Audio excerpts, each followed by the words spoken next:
The circular stadium by the river was the toughest ticket in town last night. Two teams who were thrilled to be playing ball in mid-October. The upstart hosts with little to lose, the defending champions who had forgotten how to lose. But you know what they say about he who laughs last.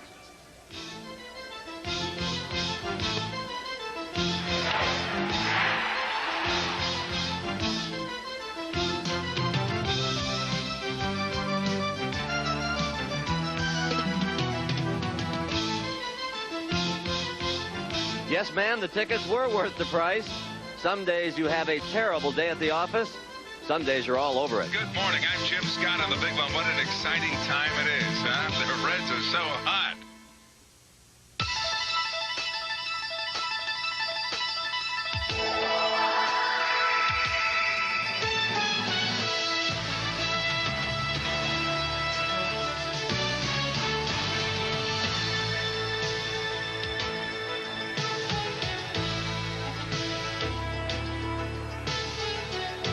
Well, it's called the Queen City, and you better believe it when we tell you that the Cincinnati Reds are being treated like royalty around here tonight. And if they could figure out a way to do it, they'd take the word underdog out of every single dictionary in the city. And while we're in the dictionary, look up the word loose. For tonight, at least, that's how we'll define the Cincinnati Reds. But hold on now, because it is also written that this is not the World Game, it's the World Series. And when you're the reigning champions, you don't frighten easily. Besides, Halloween is still 2 weeks away. It's another warm October night. We'll just call it baseball weather for Game 2 of the 1990 World Series. It's the Oakland Athletics and the Cincinnati Reds here on CBS. And hi again, everybody. I'm Pat O'Brien, along with Jack Buck, Tim McCarver, and Jim Cott. Thanks for joining us again here at the ballpark. Well, last night we held up the local paper, and it had that word underdog in it. What a difference a day makes. Everywhere you walked in Cincinnati today, people were staring at this. Davis stuns Goliath. Let me tell you something. It was a stunning performance indeed. But before we talk about tonight's Game 2, let us talk about the A's, their wives and families, and the story that the media suddenly found itself immersed in 1 year ago tonight. It was one of those odd and awesome, in the terrible sense of the word, moments. One of those times when later everybody asks each other, where were you when? As the nation settled in for the start of Game 3 at Candlestick Park, tragedy struck. A killer earthquake measuring 7.1 on the Richter scale jolted the Bay Area. It happened at 4 minutes past the hour. And right now, they are marking this moment at Ferry Plaza in San Francisco. The ballpark, you might as well be prepared for some World Series souvenirs that just might come your way. Eric Davis's home run last night came ever so close. It hit right here. But we're ready tonight, and so is Jack Buck. In fact, Jack's always ready. Good evening, Jack. Good evening, Pat O'Brien, and good evening, everyone. We hope you enjoy tonight's game. You know what has happened here in Cincinnati? First of all, you folks who root for Oakland have been very, very proud of what the A's have accomplished in recent times. And now that's happened here. The Reds went wire to wire, won the division, defeated Pittsburgh. Then they pulled off an upset last night, and they said, hey, we could win this thing. And so now they're feeling about the way the Oakland team is feeling. And, well, Cincinnati should, Tim. Yeah, the crowd was really in it last night. There was electricity in the air, and there's electricity on the field, too. As a matter of fact, of all the numbers that we could throw at you tonight, we thought that it was more important to go over the Cincinnati Reds pitching over the 7 games in postseason play. They have had 52 men against them now in scoring position. Only 5 hitters have had hits with men on second and or third base. And that's just an example of how well the Cincinnati pitching staff has done over the last 7 games. 6 against Pittsburgh and last night against Oakland. You know, we hear about clutch hitting, but we never hear about clutch pitching. That's right. Meanwhile, they defeated Dave Stewart last night. Now they have to take on 27-game winner Bob Welch. And there is our First Lady, Barbara Bush. And she will throw out the ceremonial first pitch here this evening. She received a nice hand from this crowd, a sellout crowd. Well, this is to all the men and women who are in the Persian Gulf. I hope I get this pitch over to that catcher.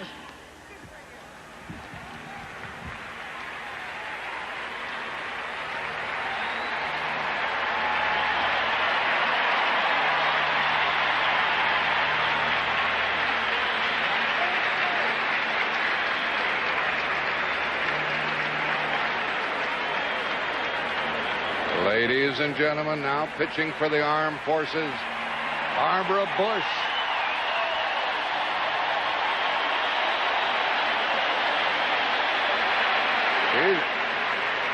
She went way out, and then she called the catcher out. Very nice. Danny Jackson and Bob Welch will be the next two pitchers. CBS Sports coverage of Game 2 of the 1990 World Series is brought to you by Toyota's quality line of cars and trucks. Toyota, I love what you do for me. American Gas Association, clean natural gas, America's best energy value. And by MCI, let us show you.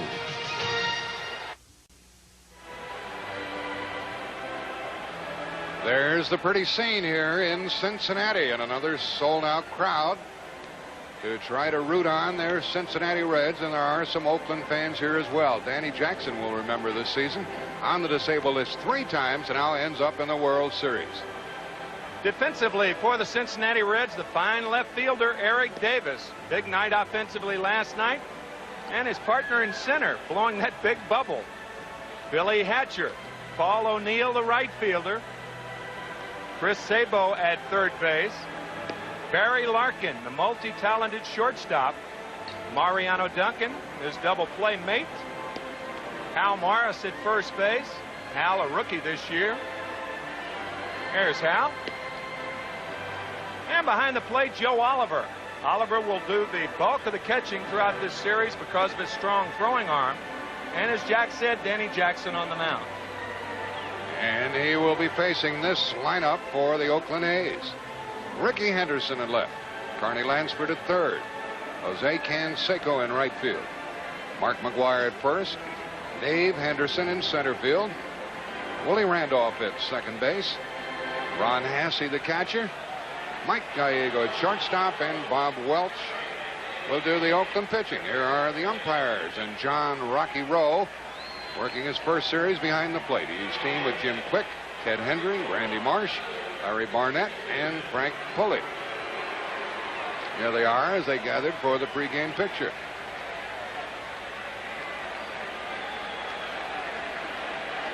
Third base coach for Oakland is Rene Latchman. And across the way, not only the first base coach, but the strength and conditioning coach, Dave McKay. This batter, Ricky Henderson, called out on strikes last night as he led off against Jose Rijo. What will he do tonight? Here we go, and strike is called. This is the second World Series for Danny Jackson. He pitched for Kansas City. Won a vital game against St. Louis. And a base hit by Ricky Henderson. He shattered the bat, but starts the game with a bang. A base hit for Henderson. Starts a game with a bang and a crack. And that's what Danny Jackson will do. He will try to get inside on the right-handed hitters. Jim Cott mentioned that before the game. This is the slider inside. And as you see, right below the trademark, and Ricky Henderson is on. And that could spell trouble for Cincinnati. So we'll watch Danny Jackson work to try to keep Ricky Henderson close. Stole 65 bases during the season. There he goes. And no chance. And a stolen base for Henderson. Boy, did he kind of lured Jackson. He took a short lead. And Jackson said, well, he's not going to go. And the next thing you know, zip, he was gone. It was that walking lead right there. When that right foot came down, it's timing and no play on Ricky Henderson. His 18th stolen base in postseason play. Now to Carney Lansford, and he bunts the ball. And Danny Jackson has to make a good play, and he did, and the runner to third. And Lansford was bunting for a base hit, as well as the sacrifice. So things are different this evening with Ricky Henderson perched at third base and 1 out. And Jose Canseco, the batter. The infield is in, Tim. What do you think of this here in the very first inning? Lou Piniella pulled the infield in the other night, 2 runs ahead of Pittsburgh in game 3. Actually, game 1, I believe. 2 runs ahead in the second inning. And Seiko takes ball 1. He might spin one of these infielders around when they're... How'd you like to be Sabo right now?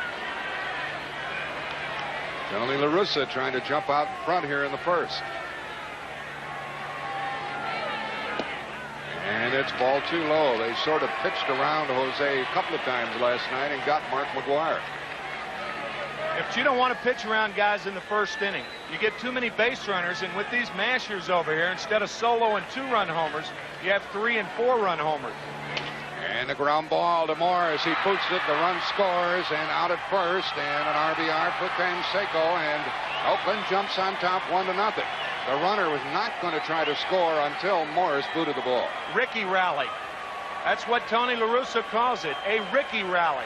Base hit, stolen base, third on the sacrifice, and watch him score on this ground ball right side. As Jack said, he didn't go right away, but great instincts along with great speed plates the first athletic runner of this series.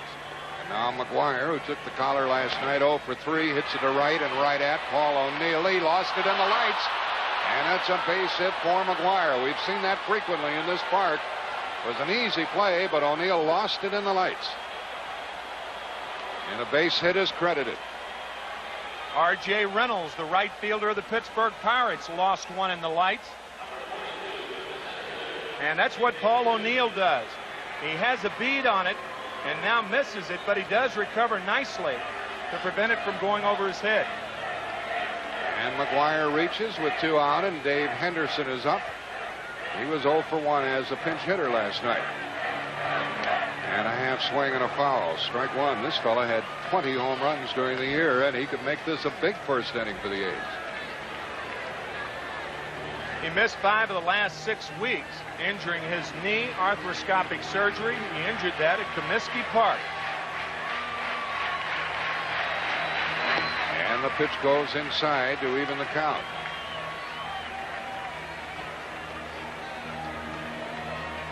The Oakland A's 26-7 in games in which Henderson has scored in the first inning. And with a fellow like Bob Welch pitching tonight, it might happen again. Way outside to Dave Henderson.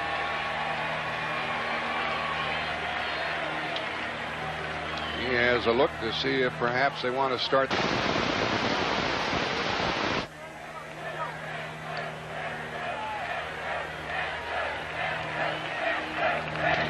And a base hit to right field by Henderson. McGwire stops at second base, and that's 3 hits in the inning against Danny Jackson. Is this going to be a 1 or a 2 or a 3 or a 4-run inning? Well, the approach by the last 2 hitters is bad news for Danny Jackson. With the sinker away, you try to hit the ball away. Mark McGwire is not very adept at doing that, even though he hit it well the other way. It was misplayed by O'Neill because of the lights, and now Dave Henderson takes Jackson the other way.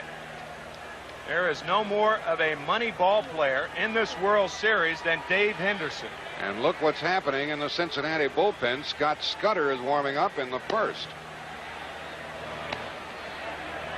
Lou Piniella mentioned to us in our get-together last night he's not going to let any of these games get out of hand. He has plenty of pitching and good pitching in the bullpen, including long relief. Willie Randolph is up, 2 on, 2 out. And ball 1 low. The run is home. And there are 2 on, 2 out. Willie had a hit last night.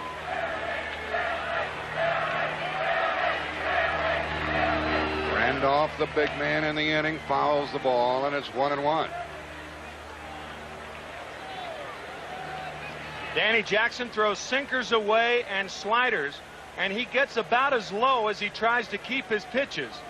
Look at that unusual follow-through by Danny Jackson, wearing a pad on his left knee.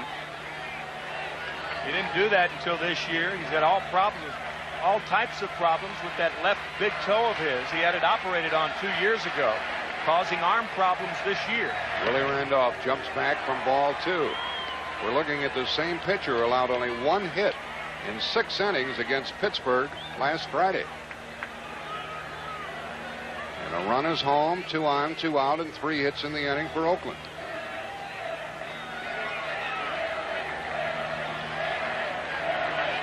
Behind on the count, Jackson gets it home, and a foul ball makes it 2-2. 2 on, 2 out, 2 balls, 2 strikes.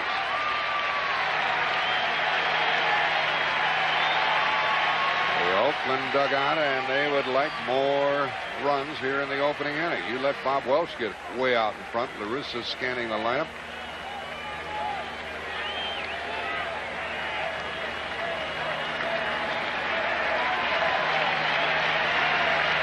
The Cincinnati people would be happy to get out of this inning with only 1 run scoring.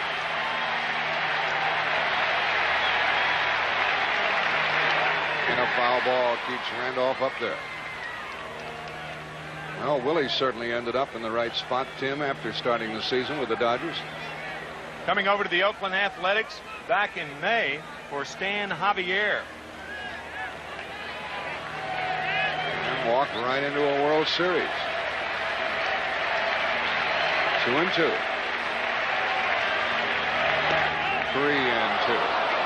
See that 2-2 pitch with 2 strikes, or with 2 outs, a very, very important pitch, because now both runners will be running.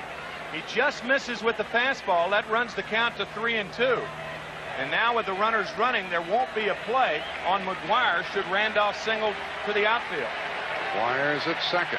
Dave Henderson at first, 2 out on a 3-2 pitch, and Jackson steps off.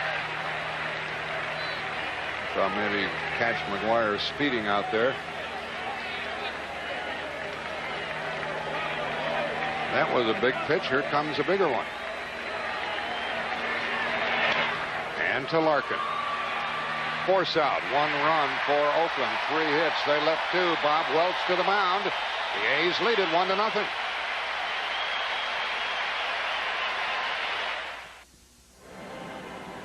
From across the river in the Commonwealth of Kentucky, a look at the Cincinnati side of the Ohio River.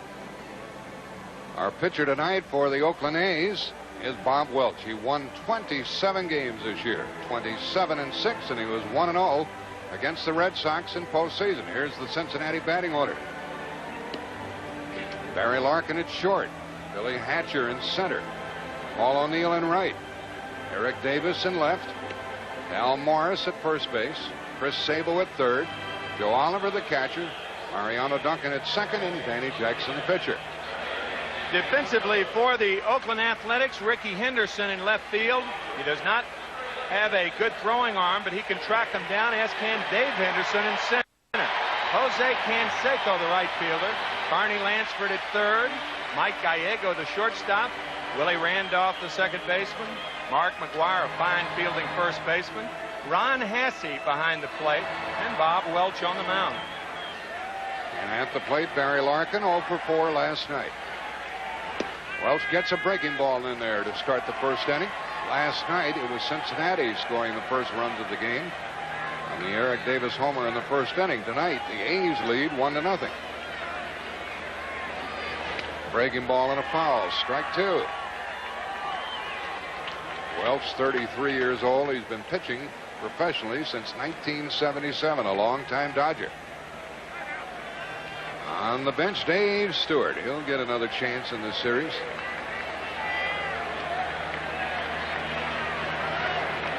Fastball hit into right field, into the corner. Canseco can't get there. That's a ground rule double. And Canseco did not see that ball. Did not.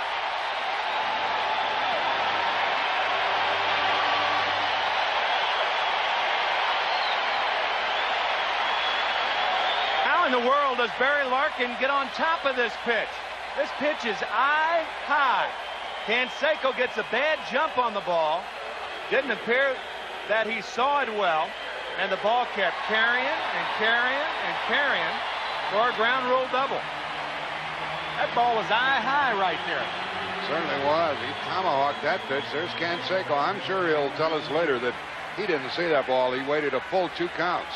Now Hatcher hits it foul past first as he tries to advance the runner. Well, you know, that ball was a lot higher, however, than the ball hit to Paul O'Neill. It's the balls that are the line drive type that you lose in the lights. There's no problem with twilight, this being as late in the year as it is.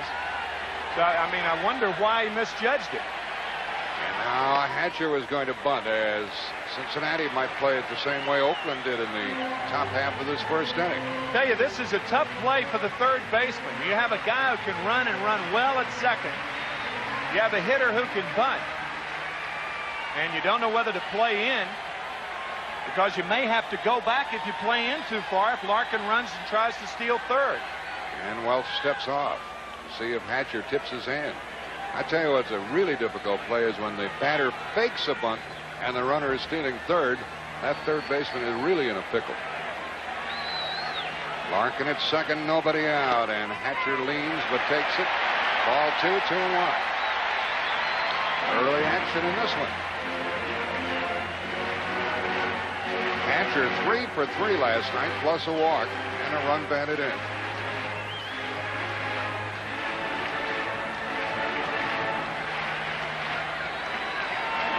Hatcher hits a foul out of play, and it's 2-2. That is really remarkable how Barry Larkin got around on that pitch, up in his eyes. 2 curveballs and then a waist pitch. That's one of those pitches that's a waist pitch, but it was eye high. Depends on how you spell waste. Larkin perched at second, nobody out. Welch would relish the strikeout here. Pick-off play, and Larkin got back in. He's a good base runner who swiped 30 bases during the season.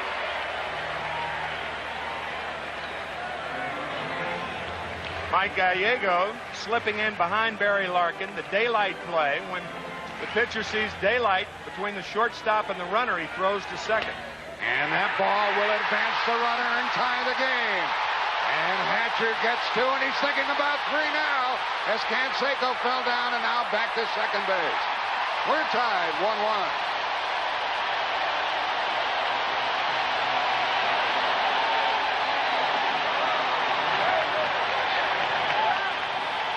Jose having his problems out in right field. Oh, the crowd's back in the game. Good things happen with good approaches. 2 strikes, protecting away. Look at Hasse move away. Billy Hatcher realizing that even if this ball is at McGuire, he advances the runner. It gets by McGuire, and Canseco has all sorts of problems on the carom. He slipped right there, and the Athletics are really having a problem with this artificial surface. Watch Hatcher. He had an idea about third. He picks up the third base coach. Sammy Palazzo over at third holds him up. Now Paul O'Neill, and ball 1 to him. That hit by Hatcher, his 4th hit in 2 nights, his 3rd double. He's at second, nobody out, and now it's O'Neill's job to move him along. And he fouls it out of play, 1-1. Frequently O'Neill will go the other way, but he wants to pull it here. Larkin perched on the bench. He started it with a double and scored. We're tied 1-1 in the first.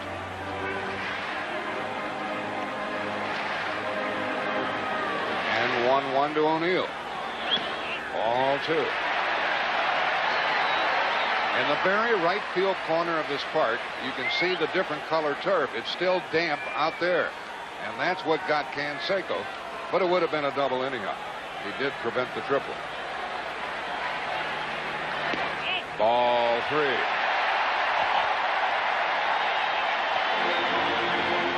Back-to-back doubles by Larkin and Hatcher. On deck, it's Eric Davis, and we'll let you listen to the crowd when he comes to the plate. Tony La Russa. Got off to the good start with a run, but Welch has surrendered the tying run. O'Neill hits it to center field. The runner tags as Dave Henderson will make the catch. There goes Hatcher for third, and he is safe at third, 1 out.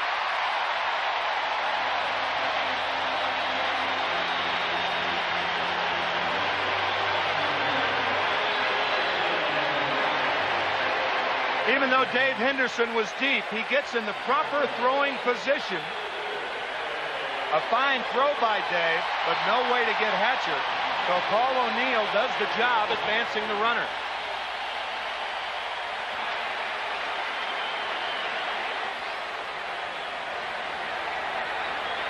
Good job by O'Neill. Hatcher at third, one out. The infielders are deep at second and short as Eric Davis bats. Look out. Ball one. Boo, says the crowd. A ground ball to second or short will put Cincinnati on top. There's no way that there is any intent on this pitch. You don't knock a guy down with a guy at third base because the ball may get by the catcher. High to Davis again, and that's ball two.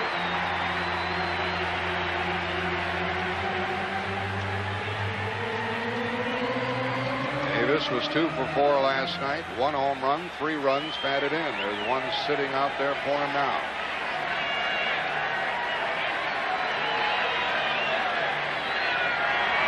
Ground ball to short. The run scores. Cincinnati leads. Out at first, 2 gone.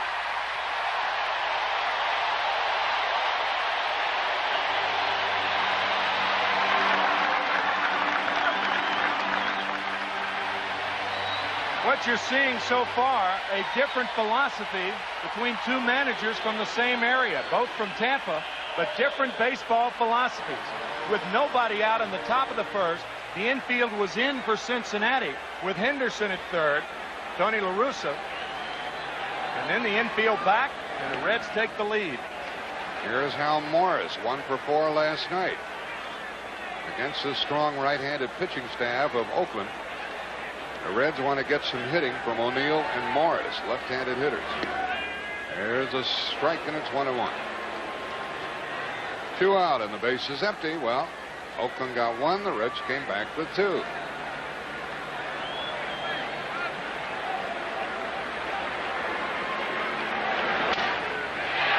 Good play by Lansford. And a fine throw. An excellent play, and he took a double away from Morris. 2 runs on 2 hits for the Reds. We played 1 exciting inning here on CBS Sports. 2-1, Cincinnati.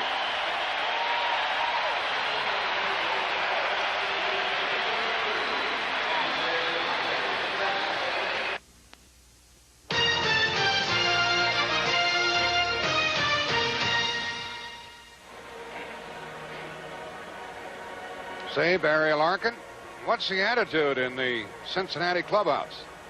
Well, everybody feels good. They feel positive about what happened yesterday. You know, it was a matter of going out and being aggressive in the ball game, and that's the attitude we took in the last series, and hopefully that'll be the attitude we'll take every game this series. Was he aggressive with that swing for the double? He really was. That ball in his eyes. These Cincinnati Reds eerily aggressive against a fine ball club. That 1 run didn't even phase them in the top of the first. We had plenty in that first inning, and the A's scored a run, and they left 2 on, so the bottom 3 will bat, starting with Ron Hasse. He was 0 for 1 last night as a pinch hitter. And because he catches Welch most of the time, he has to bat against the left-hander, Danny Jackson.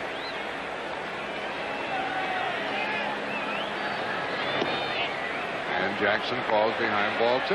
Hasse has caught 66 of the last 68 games that Bob Welch has started. And that's why he's in there against the left-hander, Danny Jackson. And he was jammed, and he hit it to Jackson. That's a wonderful play, and a bad throw. Hasse's going to end up at second base with nobody out. Now he's going to go to third, perhaps. No, he comes back. And Jackson backed up third. Did we have some action on that play? It was a good feeling play by Jackson to get to the ball, and then he threw it away for what I'm sure will be an error. Yeah, but he shouldn't be fielding that ball. Sabo should run him off the ball. Sabo's going toward first base. Even though it's nice to see a pitcher extend like that, watch where Sabo comes into the picture. There he is right there. And that's Sabo's ball. I mean, you have a guy like Ron Hasse, even though Sabo was deep, you have him easily at first base. But Jackson, because he got there, made the off-balance throw and throws it into right field for a 2-base error. So just like that, the tying runs at second, nobody out, and the batter is Mike Gallego. Trying to hit the right, he fouls the ball. Strike 1.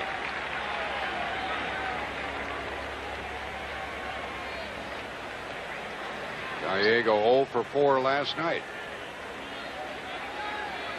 And the infielders in a step at second and short. And Sabo even with the base at third, guarding against the bunt. They play Gallego to the right side. There's strike two, and Jackson with the pitcher coming up next could use a strikeout here. That's that slider on the inside. That's about where he likes it, right on the hands. You brought up an interesting point. If Gallego goes to the right side, because Hasse is such a slow runner, you may see a guy like Duncan try to get him at third.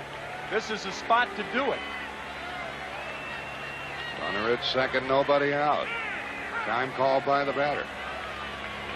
See, on the artificial surface, the ball gets to the infielders so quickly that if it is indeed hit sharply to the other side, because of that and because of Hasse's speed, he is not a fast runner. The infielders may think about going to third. And he does advance the runner, and Larkins play to first for the first down of the inning. Good piece of hitting by Gallego. And Hasse ends up at third, one out, and the first thing that pops into your mind when Bob Welch comes up is the squeeze play. I wonder if they have one.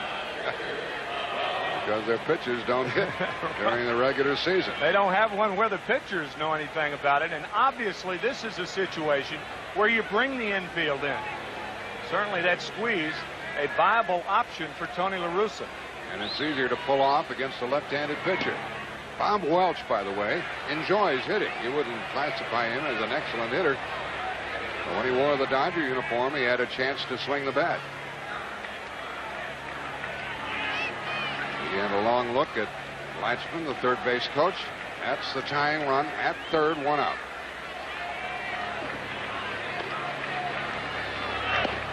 And that's ball two to Welch. I don't think I'd squeeze here because Ricky Henderson is such a hot hitter. Even if Welch makes an out, even if he strikes out, you've got Henderson batting with a runner at third.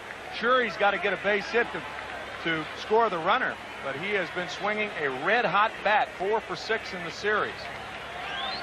That's assuming they're going to get Bob Welch, and the count is 2 balls, no strikes. Time called again. This inning started with an error. And there's Hasse at third with 1 gone. Tying run. Ball 3. He wouldn't walk the pitcher, would he?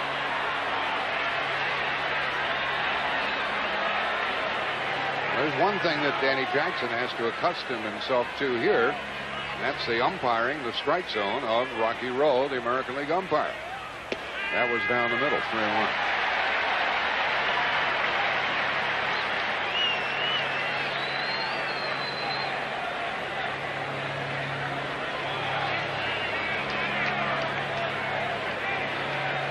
Welch with another long look at the coach, who then talks to the runner.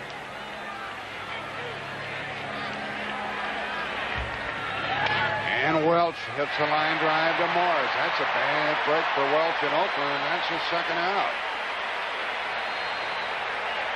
Right at Morris, who was pulled in. So Piniella has another out to get. Welch hits it fairly well off the end of the bat. He fades it a bit. And Morris is right there. I think Tony La Russa likes these odds. Ricky Henderson against a left-handed pitcher. Ricky Henderson, another hot playoff against the Red Sox, batting .294, and he's 4 for 6 in the World Series. He started this game with a base hit, swiped a base, and scored a run. Ball 1 low to him. Also, Jack, there's a big difference in a hitter that can run batting with a runner at third and 2 outs, because the infield base hit looms large here also. That should score Hasse. And the third baseman has to play in tighter. And there's a strike. It caught the corner. That's typical of the pitching of Jackson. That's where he enjoys pitching. That's where he pitched Henderson the first time, and Henderson got a base hit to right center. Reds leading 2-1. Runner at third, 2 out. 2 balls and a strike.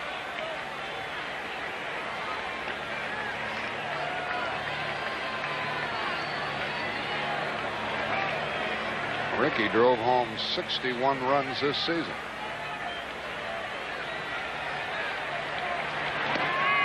Strike, and it's 2-2.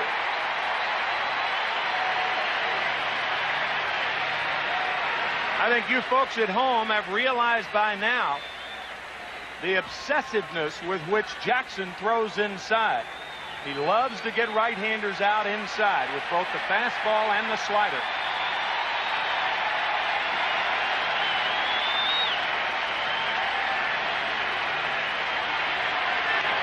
Foul ball keeps Rickey up there with a 2-2 count. Travel day tomorrow and action from the Oakland Coliseum Friday night, Saturday night, Sunday night if necessary. Opponents are hitless in the last 25 at-bats with runners in scoring position in postseason. See if Jackson keeps that string alive.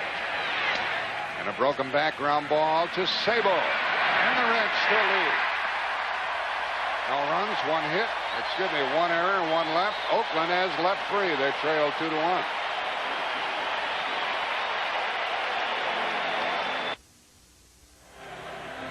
Rickey Henderson has such a long swing. Watch where the bat ends up, right about in that area. His swing is so long, it's often difficult for him to get out of the box. He almost spins his wheels, and for that reason, he was an easy out at first base and not a tough one. And so the A's have left three, and they trail by a run, and Sabo takes strike one.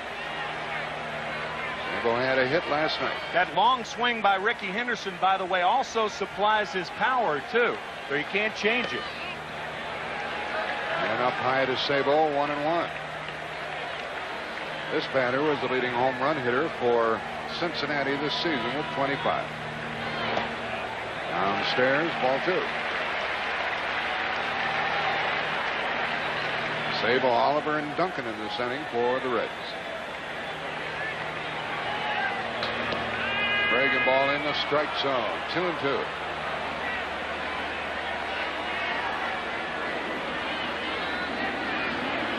Tell you, when you can get 2-1 curveballs over, you're doing something.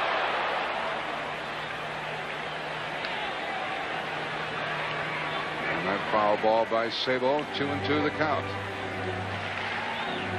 Now Welch does have a variety of pitches and effective pitches, 27 wins. And he got Sabo. He can get people out in a lot of fashions. We're at Riverfront Stadium here in Cincinnati, Game 2 of the 1990 World Series on CBS Sports. Tim McCarver and Jack Buck with you. The A's got a run in the first. The Reds got 2 in the first. And we're in the home half of the second. Leadoff man retired, and Joe Oliver at the plate. 0 for 4 last night.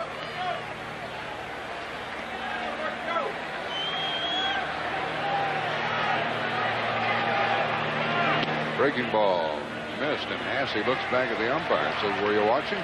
Ball 2. That's a pitch you don't often get anymore in either league. That ball right below the letters, technically a strike. Every umpire has his own strike zone, however. Bouncing ball to Lansford. And 2 out. Mariano Duncan will come up. Well, baseball folks travel tomorrow from Cincinnati to the West Coast. Plenty of great action on CBS. It starts with Top Cops, real-life stories of police heroes. At 8:30, The Flash is back, and he has to think fast when his secret identity is threatened.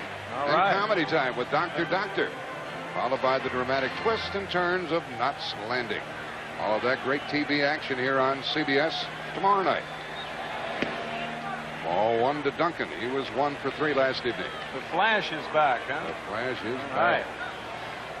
This fellow was a flash during the season, hitting .306 for the Reds. 1-1.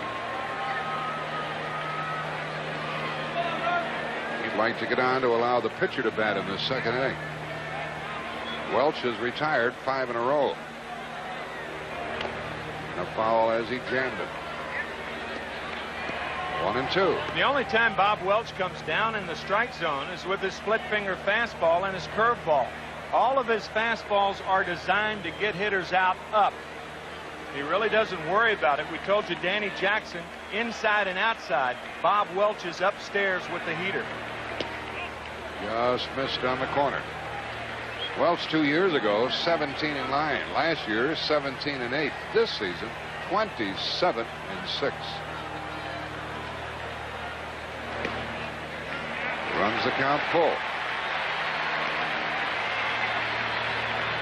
Saw Ron Hassey telling Bob Welch, just take it easy. I think one thing that Dave Duncan, the pitching coach, has done is really work on the mental attitude of Bob Welch, a very hyper young man. Ball 4 got away from Welch. So Duncan does arrive at first and allows Jackson to pitch, and here's the other Duncan, Dave, the pitching coach of the A's. That's the last thing Welch wanted to do, was walk Duncan. Yeah, and that's why I think the curveball on that count's a bad pitch. A 3-2 curveball to your 8-hole hitter with 2 out and nobody on. Of course, Welch and Hassey have confidence in that pitch. What are the chances of Duncan hitting a home run? He batted .227 against right-handers this year. So I think that was a time to challenge Duncan and not finesse him. Danny Jackson takes a strike. There are 2 very nice people on the left. It is the Commissioner of Baseball, Fay Vincent, visiting with Barbara Bush. And the count 1-1 to Jackson. Mrs. Bush throwing out the first pitch. That's one of the nice things about being a catcher. You get to catch the first pitch from a lot of people like Barbara Bush and a lot of entertainers and a lot of politicians and everything. One of the perks of being a catcher. Jackson fouled it. He had a pretty good swing at that one, didn't he, Tim?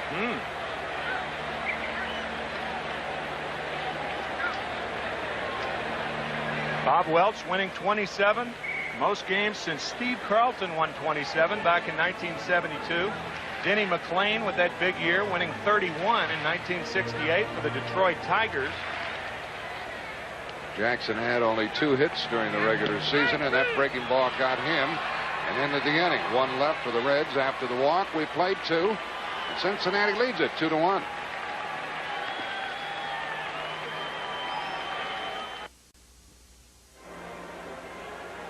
Jim Cott field level at our camera position right behind home plate. Tim McCarver was talking about Bob Welch and calming down. Pitching coach Dave Duncan has helped Bob Welch to get his emotions under control as well as his pitches. You'll see a very smooth rhythm out there with Bob Welch, almost a 1-2-3-4 to his pitching style. Let's go back upstairs to Jack and Tim. And we head into the 3rd inning. The A's about hit the Reds 3-2, and Cincinnati leads it 2-1. First up, Carney Lansford. Sacrificed his first time.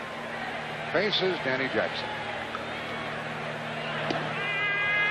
Strike 1 to Carney, who had 2 for 4 last night, and has hit well against this pitcher during his career.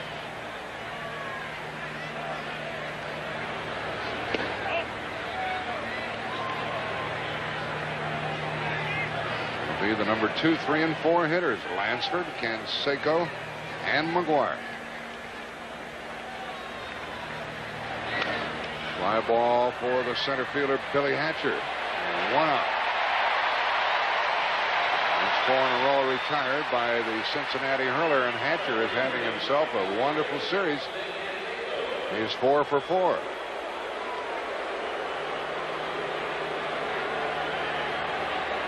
Jose drove in a run with an infield out in the first. He's 0 for 3. Hasn't hit many home runs lately.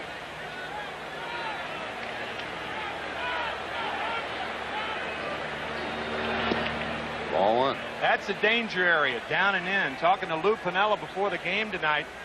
Hey, if you try to jam big league hitters, you want to jam them in at the hands. Lou Piniella says they train their pitchers not to go down and in, and that's where Jackson has just missed twice. If you miss to Canseco down and in, he can hit this ball out of the stadium. I mean, this guy can hit a ball down and in, as most hitters can. All you do is just drop the head of the bat on it. Left-handed hitters and right-handed hitters. Oh, absolutely. Right. 2-0. Into the opposite field, and that ball might tie the game, and it does. Canseco made it look easy, and it's 2-2.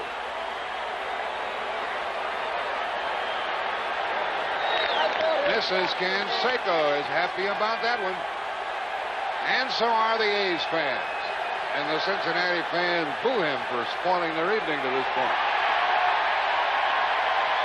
Now fan threw the ball back on the field.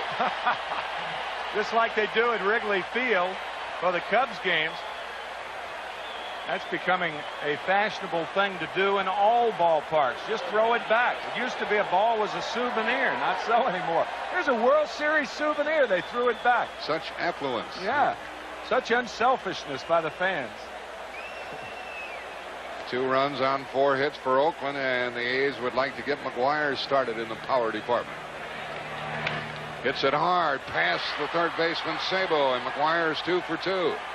By the way, Oakland had gone 5 games without hitting a home run, and Jose broke that streak. None in the LCS and none last night, and now McGuire's on. I'll tell you, it's scary when you hit a ball that far the other way, because when you hit a ball the other way, you don't have your body behind it, you hit it with your arms. Now granted, Canseco has big arms, not that big. I mean, that ball shot out of here. He did it easily, and now Dave Henderson is up. The A's have 5 hits. That ball is popped up foul and out of play. Pat O'Brien, you never looked better. Thank you very much, Jack. And Esther Canseco looks very lovely tonight here. And I was just asking Esther about Jose's finger, and I guess it's okay. Yeah, it's a lot better. I guess so. Good thing you were ignoring me and watching that. Yeah, that was just great. Fantastic. Well, congratulations. We'll talk to you later tonight. Back to you guys. And ball outside evens the count to Dave Henderson. 1-1.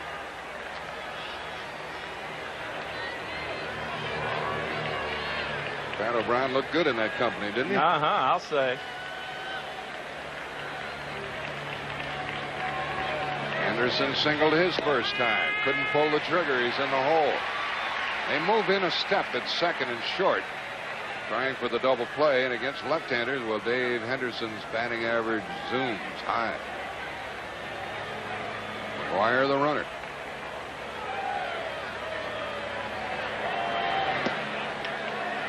Two balls, 2 strikes.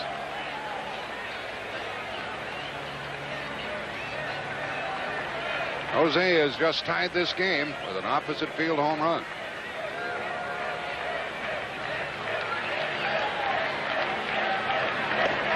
Ball 3 to Dave Henderson. Now the runner with 1 out might go. What do you think, Tim? No, absolutely. The speed of the runner really doesn't matter on a 3-2 count. What's important is how much contact the hitter makes. And Dave Henderson against Danny Jackson, he'll make contact more than likely. Runner not going, and a foul keeps it 3-2. Well, I wonder why Tony La Russa went that way. I'm surprised. One of the ancillary things that you do stay out of the double play. You also have that runner going. He could get to third base on a base hit that he normally wouldn't be on third. That's the advantage of sending him. The only disadvantage is a strikeout. You have a good matchup, lefty against a righty. Still not going. And ball 4. Well, that is the first walk given by Danny Jackson. First and second, 1 out. And Lou Piniella sends somebody down to the bullpen. Scott Scudder warms up for the second time tonight.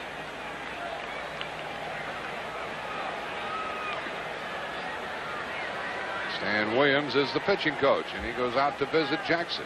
Kind of interesting, Tony La Russa not sending McGuire then 2 straight pitches.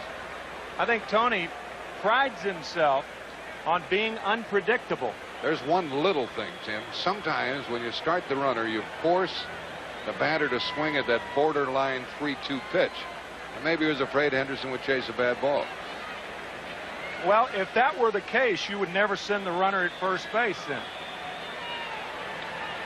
We talked about that pitch sequence to Jose Canseco. The slider down and in, the slider down and in. Here's the first pitch. Danny Jackson misses with the slider down and in. And then on the second pitch, he comes right back with a slider down and in. And now with the count 2 balls and no strikes, third pitch right into the lair of Jose Canseco. Now here's a line drive foul by Willie Randolph with 2 on and 1 out here in the third inning. And Jackson is having difficulties handling these A's.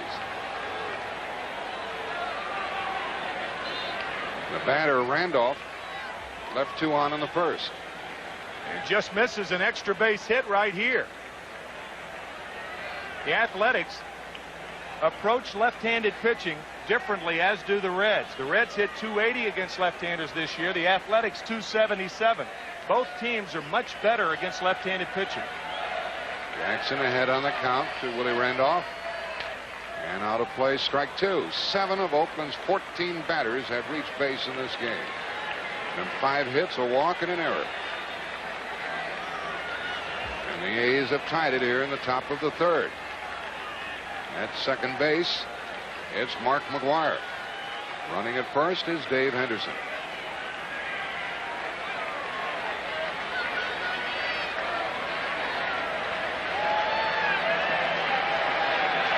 And 2.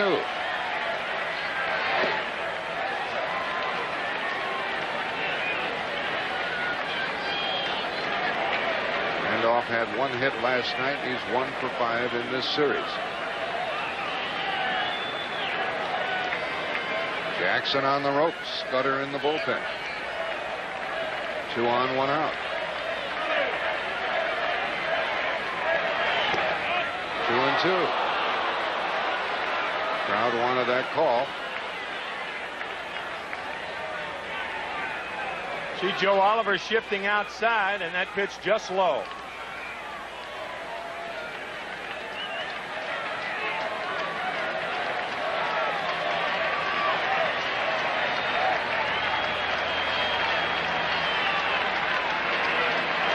Ball 3 to Willie Randolph. And again, we'll see if the runners go. 3 and 2, first and second, 1 out. Both managers unpredictable. Lou Piniella as unpredictable as La Russa. He didn't send McGwire from first. We'll see if he sends him from second. Perhaps it depends on the hitter. Dave Henderson previously and Willie Randolph now. Well, certainly Randolph is not a strikeout hitter. He's a guy who makes contact consistently. Runners are going. And a foul out of play. I guess it makes a difference who's hitting, huh? Evidently. So Tony gives us a little changeup, a little off-speed pitch on the bases.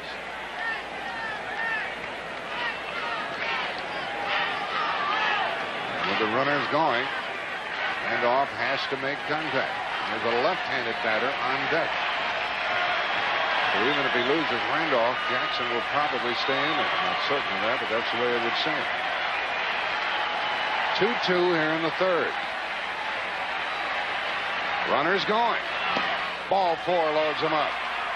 Second walk by Jackson, both in this inning. And because the left-handed batter Hasse is coming up, Jackson apparently is going to get an opportunity to pitch. Lou Piniella just put 2 fingers up and telling the middle infielders to play for 2, and that's why the middle infielders are in double play depth and not in to cut off the run. You have a slow runner at the plate, so if he does hit a ground ball fairly hard to the middle infielders, you'll get your double play. 3 for 33 against left-handers this year. Here's Ron Hasse. Ball 1. McGwire the lead runner. Jackson has walked the last 2, and he can't find his best stuff.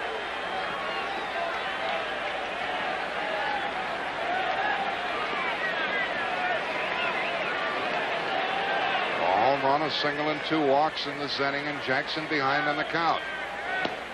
Ball 2. As the catcher visits Jackson, we see Mark McGwire at third. Dave Henderson at second, and Willie Randolph at first base.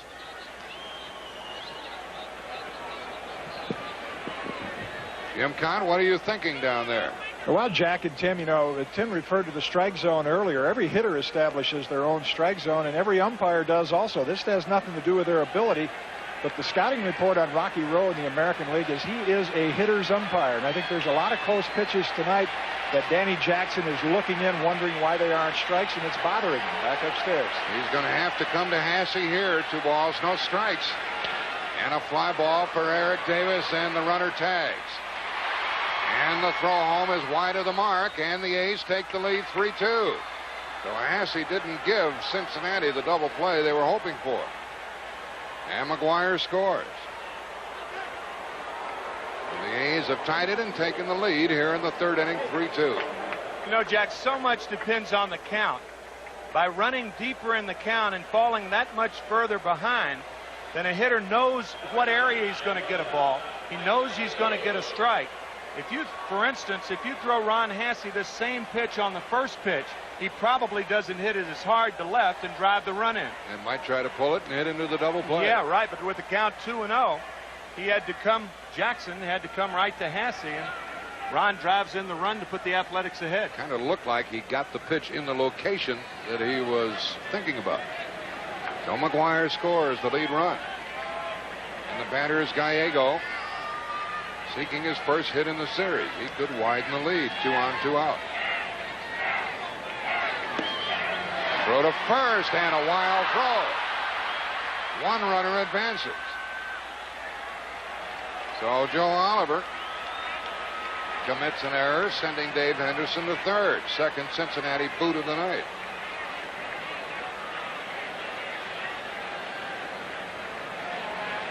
They were trying to catch Willie Randolph sleeping down there. Willie stayed at first as Henderson scooted to third. Well, what that does, it opens up second base, and now the possibility of a double steal with the light hitting Gallego up. Mike only hit .206 during the year, but good career numbers against Jackson. 3-2, the A's are leading here in the third, and these Cincinnati fans are quiet. And a tough game for Jackson so far.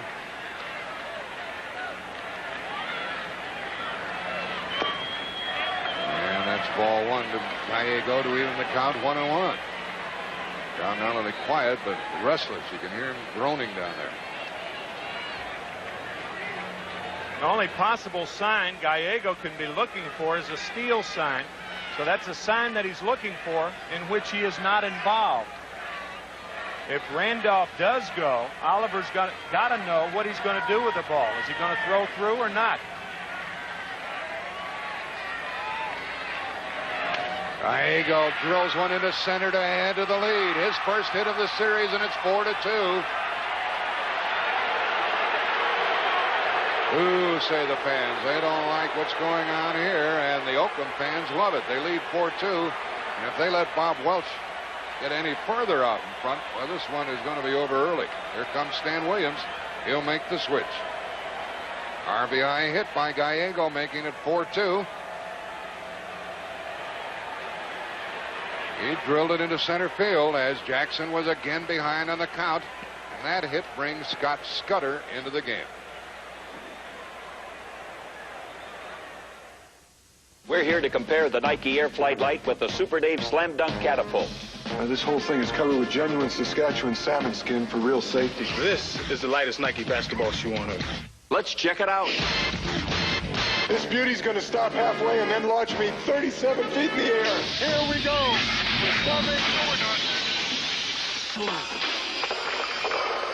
I think I broke my face. Well, of course you did. Oh, that hurts. Friends, I bring you great news from Best Western in my new home, America. Like you, Best Western is remodeling, changing to better serve the people. And soon there will be Best Westerns here in the Soviet Union. Great news, Comrade Yakov. But what is Best Western? I guess this Glasnost thing will take some time. Hey, guys, is that who I think it is? No, he's taller than that. He's sitting down. What's he eating? I don't know, it looks like a Big Mac. Hey, guys, it's not him. What's he doing at McDonald's? He probably has his own. It's Michael Jordan. We know it's Michael Jordan. Go ahead, say something. Come on, you can do it. Yes, us. Yes. Where did he go? Looking for someone? I saw you peeking on. Are you Michael Jordan? No. See, I told you guys. Oh, God. The critics hail WIOU, giving it 4 stars. This is a winner, a standout. They're calling it a first-class drama. WIOU crackles with taut, acidic dialogue, a richly entertaining hour in the tradition of L.A. Law. It's CBS's classiest new act. WIOU premieres next Wednesday. Here's the man Canseco has started this 3-run third with a home run. And Danny Jackson really dismayed at the way he pitched. 2 2/3 innings, 4 runs, 6 hits, walked 2, struck out none. And Scott Scudder, 5 5 during the year, into pitch to Bob Welch. And the first pitch low. Welch lined out his first time. And I'm sure Welch would have preferred to hit against the left-hander rather than Scudder. 2 on, 2 out. Oakland's already left 3, but they lead 4-2. That's ball 2. You might say that big deal Canseco hit a solo homer. How can that spawn a rally for the Athletics? Well, it just wakes everybody up. Not only that he hit a home run, but the dimensions and the awesome right field, opposite field power by Canseco. 2 balls and a strike. Jim Cott, what's going on? Well, Lou Piniella giving Rocky Rowe a piece of his mind. Doesn't like the strike zone either. 2 balls and a strike to count to Welch. And a foul back here makes it 2-2. Welch feeling good about the runs the A's have scored here in the third, and there's the plate umpire. And he might be, I don't have an opinion myself, might be squeezing the pitcher over at second base. It's Willie Randolph. And Gallego with the 2-out hit is on at first. And Welch, did he go around? No, says the umpire at first. I certainly thought he swung the bat. It's a full count of 3-2. I really did. I thought his body went around. Let's see if it. I thought his body went around. Of course, on replays, it always. I think you've got a guy who agrees with you, Jack. Lou. There's one. Anyhow, now the runners will go on 3-2. And he did strike him out in the end of the order. 3 runs, 3 hits, 1 error, 2 left, 5 left for the A's, but they've taken a 4-2 lead. And here's the Canseco home run, which tied the game. We'll return to Riverfront Stadium after this word from your local station.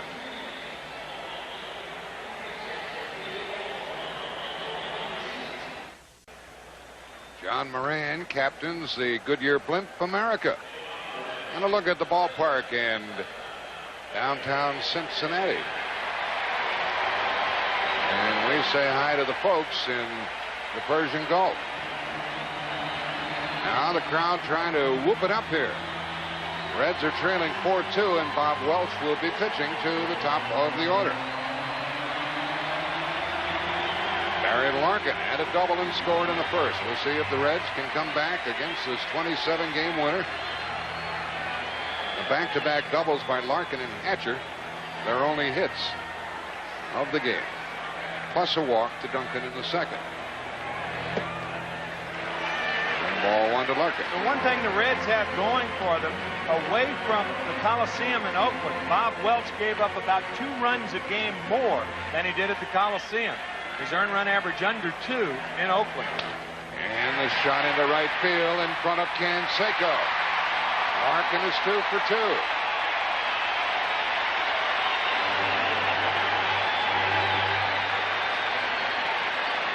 Something you may have overlooked. You remember the walk to Mariano Duncan back in the second inning? Correct.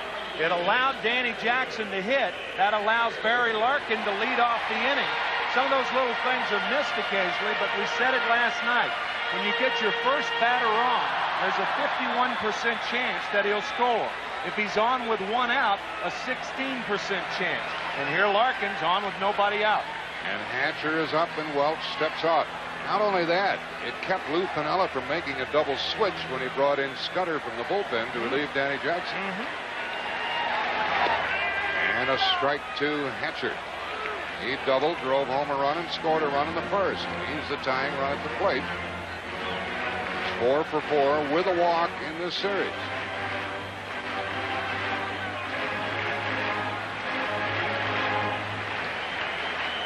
Lou Piniella in a jam here early, trailing 4-2 third inning.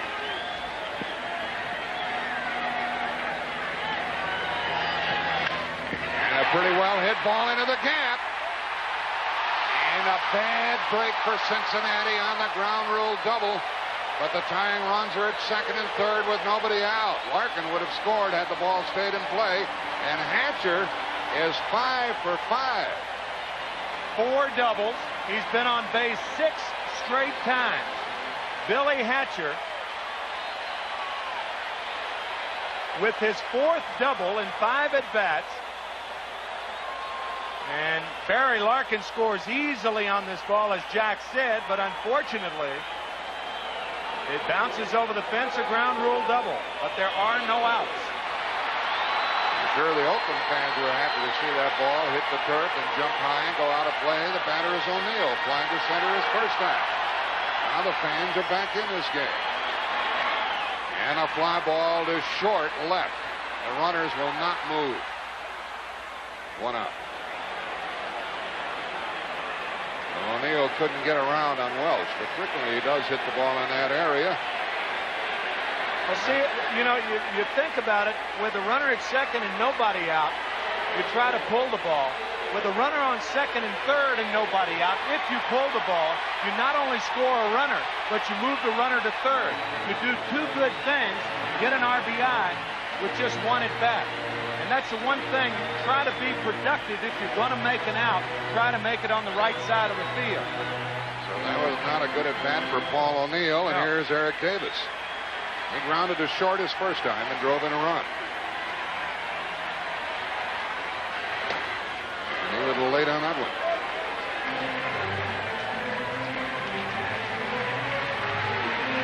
It would not be beyond Bob Welch to pitch out of this jam. He's already picked up the first out.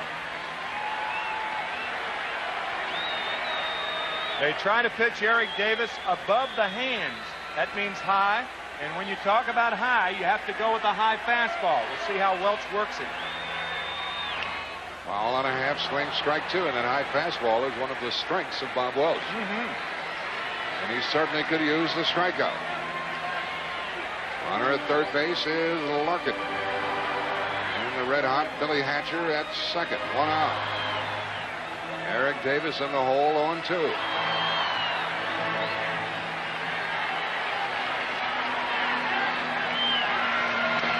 Right back to the pitcher, and the runners stay. 2 out.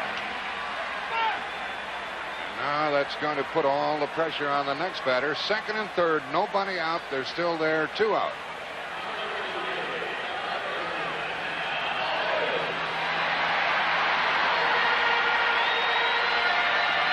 Barry Larkin at third base, trying to make sure the ball gets over Welch's head. And you're really hung up as a base runner. Nothing much you can do. You're dead if you try to go home. And Hasse went out to talk to his pitcher. Base open. Morris up, and a right-handed batter, Sabo next. Let's see how they come after Al Morris, who grounded to third his first time. Ball 1. A hit would likely tie it. It's 4-2 A's here in the third inning. Second and third, 2 out. I think you go right at Hal Morris, even though it is early, if you pitch around him and Sabo connects. Morris representing the go-ahead run, potentially. And a strike in there from Bob Welch, 1-1. See, you can't get consumed with pitching around hitters, especially in the early innings. It's really too early to worry about matchups. I think you try to go at every hitter. Maybe in the middle, late innings, you worry about pitching around a guy. Not now. There's another strike to Hal Morris. Tony's team almost ready to wriggle out of this inning. And it would be dismaying to Cincinnati if the A's do so. Jackie Moore, one of the coaches, chatting with Piniella. 1-2. 2-2. A's had 6 hits, the Reds 4.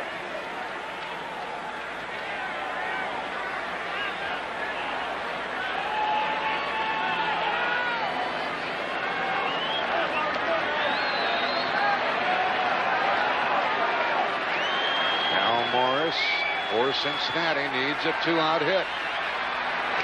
And a foul keeps him up there. That ball really whistled into the seats. These fans, by the way, are very close to the action here. Not at all like Oakland, where there's plenty of room to chase foul balls. It's a different sort of park.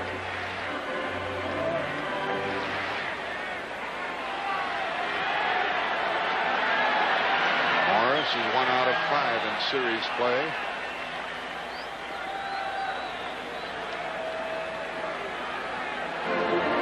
Single by Larkin at the start of the inning. A double by Hatcher and the bad break on the ground rule double. Neal retired. Davis retired. 2-2 to Morris. To the third baseman, Lansford. The inning's over, and a tough inning for Cincinnati. They left 2, they have left 3, and after 3 they trail 4-2.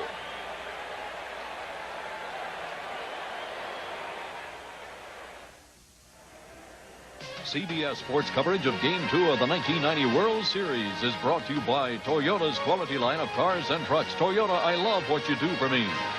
Nike, who reminds you to just do it. And by Michelob Dry Beer. Once you experience the bold taste with no aftertaste, there's no going back. Rickey Henderson to lead off at the top of the 4th inning. And to show you what kind of company that Rickey Henderson keeps, what does he have in common with George Herman Ruth and Lou Gehrig? Well, he's 3rd in slugging percentage in postseason play. For his career, he is 3rd. Ruth is 1st. Gehrig is 2nd. Now, what is slugging percentage? It's total bases divided by at-bats. The batting average is hits divided by at-bats. So the slugging percentage here by a leadoff hitter. Scott Scudder moves Henderson off the dish here, and we're underway in the 4th. Not only that, that .463 on-base percentage is 3rd behind Gehrig and Ruth. So slugging percentage, it's Ruth, Gehrig, Henderson. And on-base percentage, it's Gehrig, Ruth, and Henderson. That's remarkable. And Henderson complains about that called strike, 1-1. Rickey has a hit and a stolen base and a run scored in this game, 1 for 2. Henderson, Lansford, and Canseco here in the 4th for the A's. Scudder misses with the breaking ball. This pitcher in relief of Danny Jackson.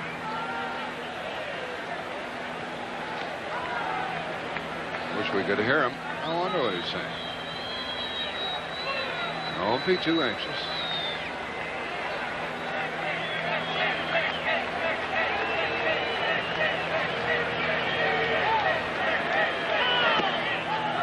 Three balls and a strike.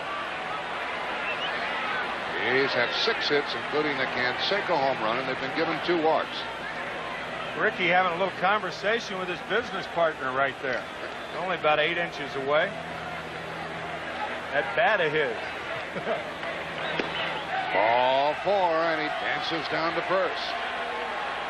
Now Scudder is off on the wrong foot here in the 4th inning. That's driving Piniella crazy, and Stan Williams, the pitching coach. And the batter is Carney Lansford. A little different batting order tonight for the A's against the southpaw starter. Lansford 0 for 1 with a sacrifice. Henderson swiped the base in the 1st. That was his 18th in postseason play. He's 2 now, 2 behind Davey Lopes.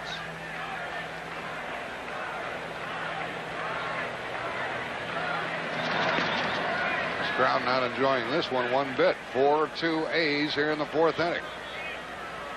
As Oakland tries to get even in the series.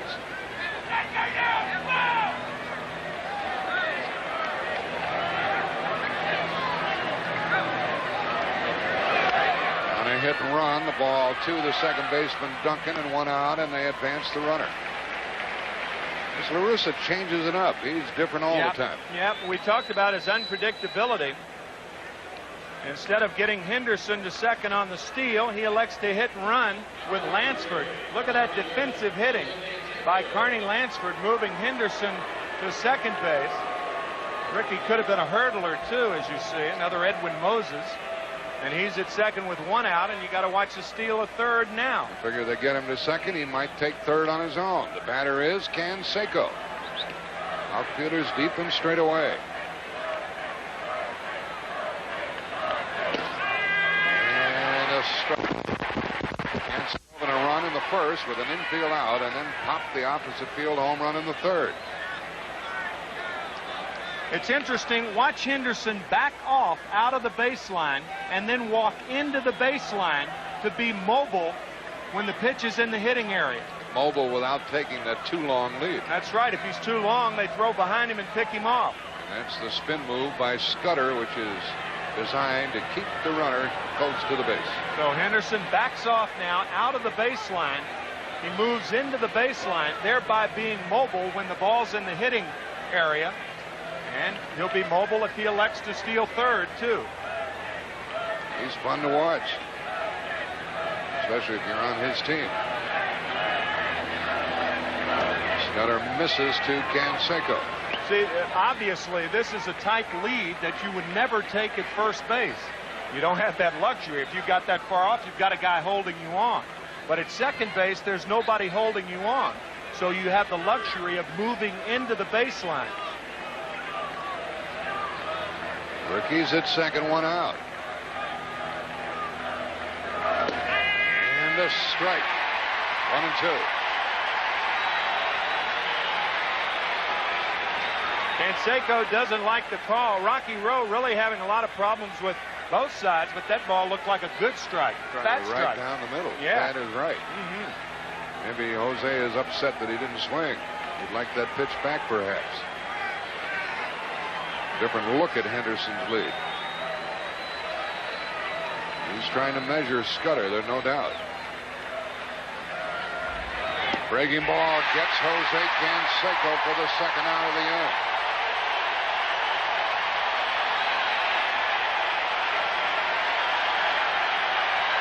See, Canseco's talking about the pitch before he struck out. You can't be talking about that because when you swing and miss with 2 strikes, that's a strikeout.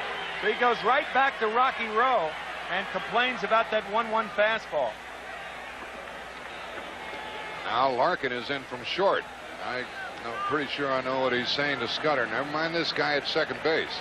There are 2 out. Get the batter.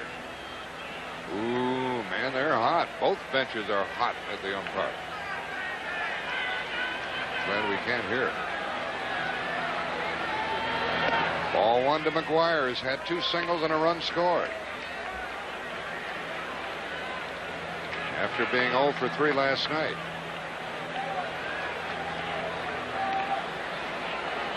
Anderson at second, 2 out. And that's ball 2. Well, there's Jack Armstrong, who started the All-Star game, warming up in the Cincinnati bullpen now. Started against Bob Welch. Is that right? Yeah. Well, here we go. Back to Wrigley Field, perhaps. 2-0 to the batter.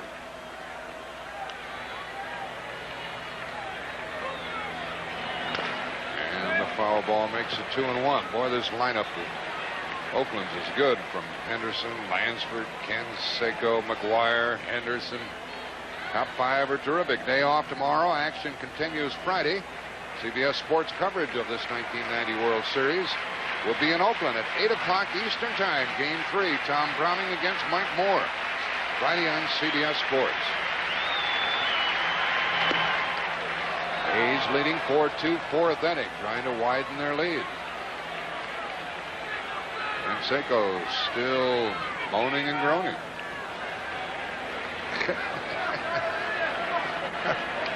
There are looks and there are glares. That was a glare.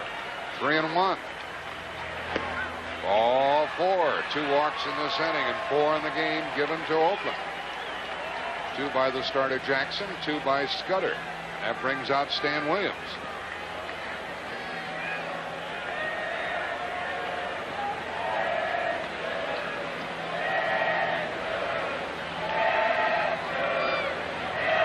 The starters for the Friday game. Another left-hander, and Tom Browning probably doesn't like the way the A's treated Danny Jackson tonight, and Mike Moore, the right-hander for Oakland Friday night. And come Saturday, we have a college football doubleheader. Penn State against BC, Boston College. And then look at that one at 3:30 Eastern. Miami, number 2, against Notre Dame at Notre Dame. And then that night, Game 4 of the World Series here on CBS Sports. Scudder now pitching to Dave Henderson. 2 on, 2 out. Fly ball high in the air for Hatcher. Should end the inning. And Hatcher has it. 2 left. Oakland has left 7, but they still lead 4-2.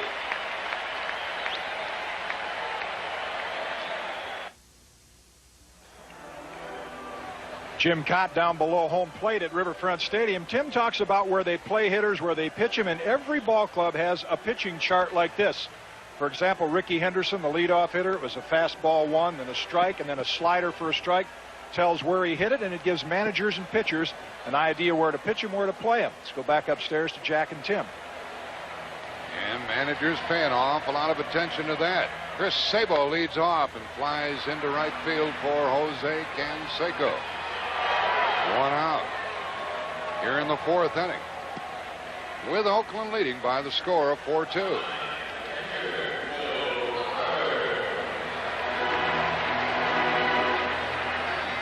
Four in a row set down by Welch, who will pitch to Joe Oliver.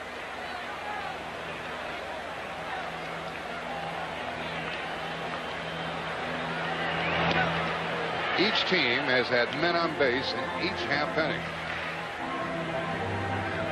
The Reds wasted a great opportunity in the 3rd. Had runners at 2nd and 3rd, nobody out, and didn't score.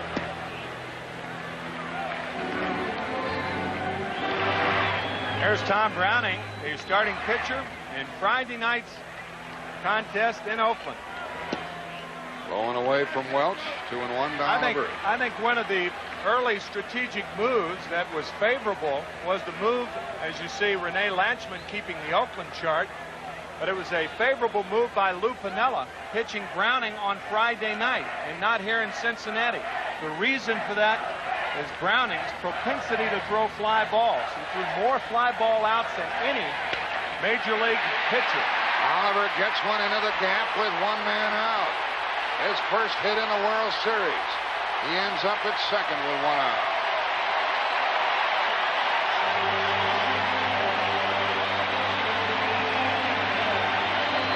The 5th hit against Bob Welch. 4 doubles, 2 by Hatcher, 1 by Larkin, and now 1 by Oliver. I'll tell you, when a hitter goes back through the middle or the other way, he's got to keep that front shoulder in there. Joe Oliver, normally a pull hitter. So you become a much better hitter when you try to hit the ball back through the box, and that's what Oliver appeared to be doing there. Well, the batter now is Duncan. And ball 1, and after Duncan, the pitcher. For that reason, there's more activity in the bullpen with Jack Armstrong. A 1-out double by Joe Oliver. The Reds have left 3. Oakland, after stranding 11 last night, has left 7 in the first 4 innings here. 7 come 11. Duncan fouls it, 1-1. Todd Benzinger, the likely pinch hitter for Scudder.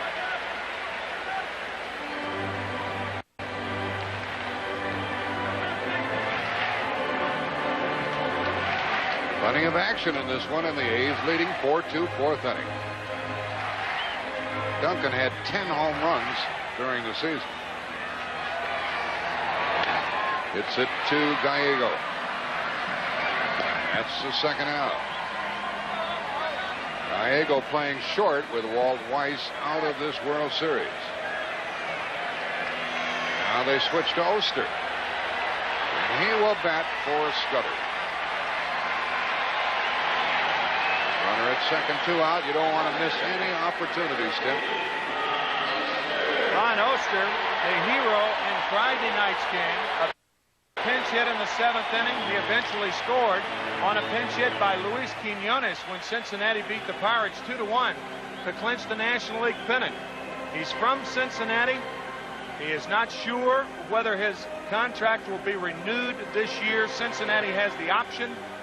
And I guess Dave Duncan out to talk to Bob Welch about his option. Just reminding his pitcher about how to pitch to Oster. And Mark McGuire comes in on that conversation. I'll tell you, in the pinch hit department, Cincinnati really has some flexibility. They have Oster, Bensinger, and Quiñones, all of whom are switch hitters. So as far as Tony La Russa is concerned, he obviously knows that you can't right and left the Cincinnati Reds pinch hitting core. Runner is at second with 2 out, and Oster bats from the left side against Welch. And fouls the first one away.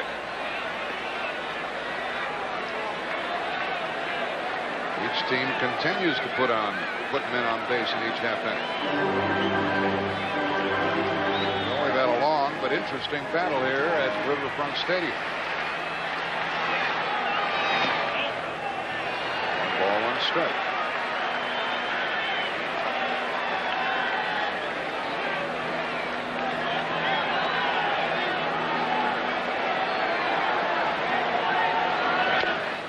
And a chopper foul. 1-2.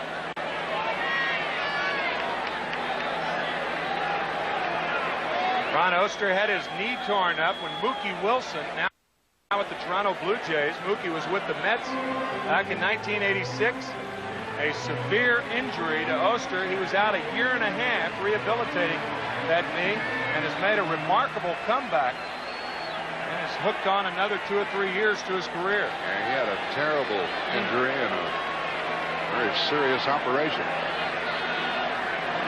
And he hits it up the middle.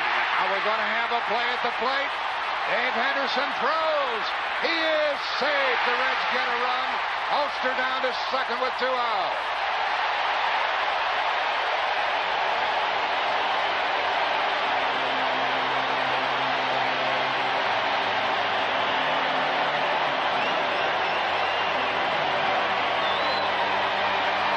Some daring coaching by Sam Palazzo, the third base coach, sending the slow-footed Joe Oliver.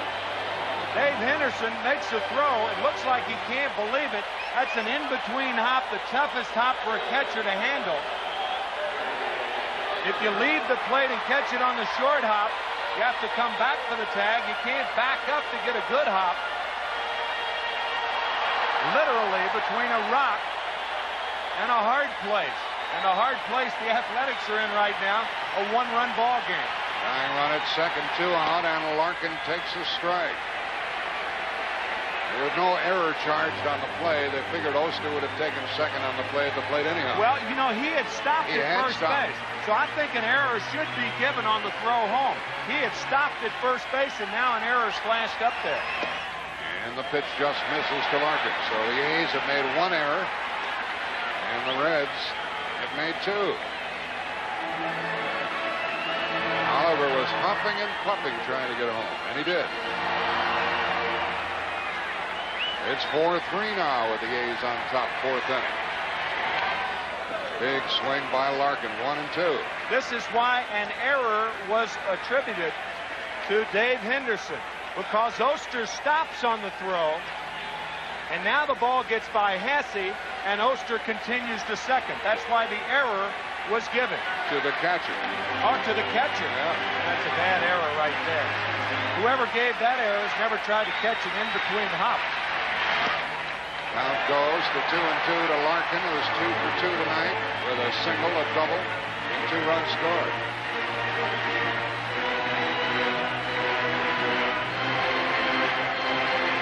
Tying run at second, 2 out. Long game for Bob Welch.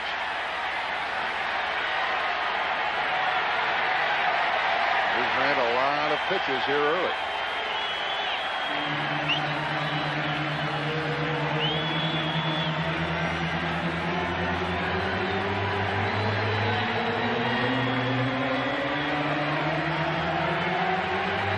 Stewart hoping his club can come back tonight. And the easy out for McGuire, and the Reds are still a run shy. 1 run, 2 hits, 1 error, 1 left. They've left 5 after 4, a 1-run game.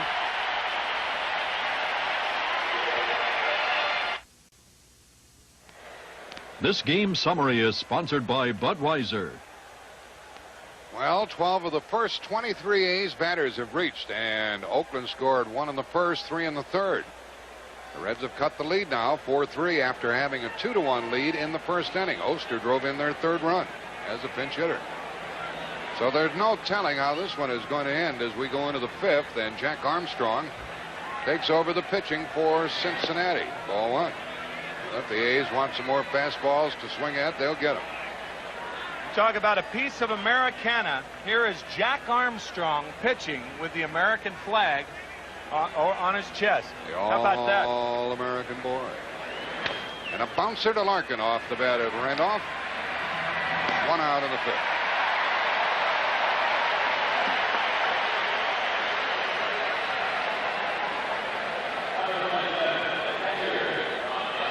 Well, that reminds us to say hello to Pete Rose. We've been trying to get in touch with him by phone, by mail, to see if we can get a word from him and a salute to all of his friends and to his teammates, but no such luck. But we haven't forgotten Pete, nor have his Cincinnati teammates.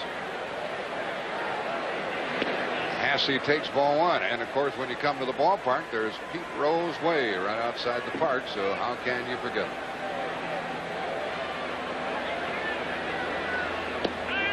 There's a strike to Hasse. Reached on an error and drove in a run with a fly ball.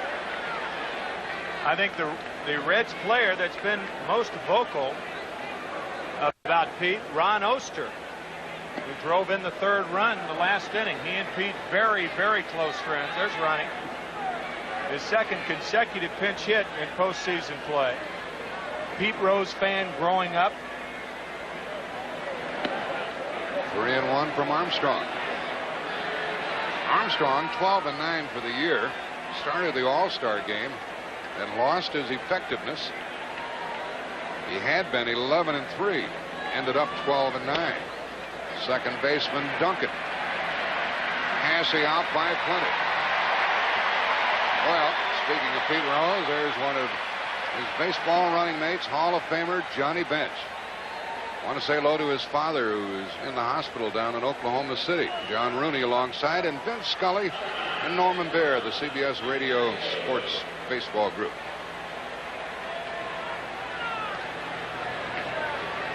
Johnny Bench's mother just left the hospital, and his father just went into the hospital in Oklahoma City.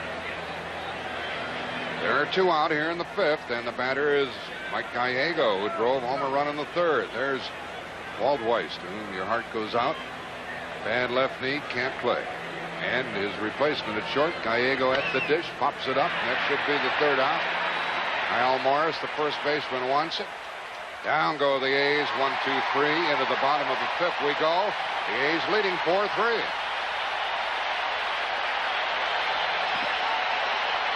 And Pete Rose Way.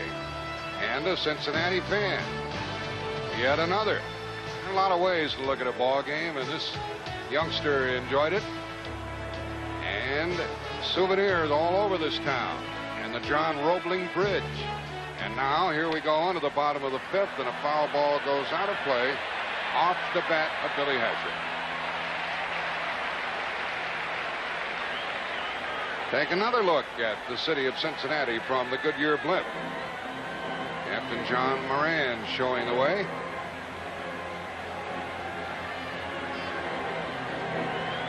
This city reminds me a lot of my hometown, St. Louis. It really is a wonderful place to live and work. Well, here's Billy Hatcher, and he's trying to tie a World Series record. And he bunts the ball. This will be a tough play. 6 hits in a row for Hatcher.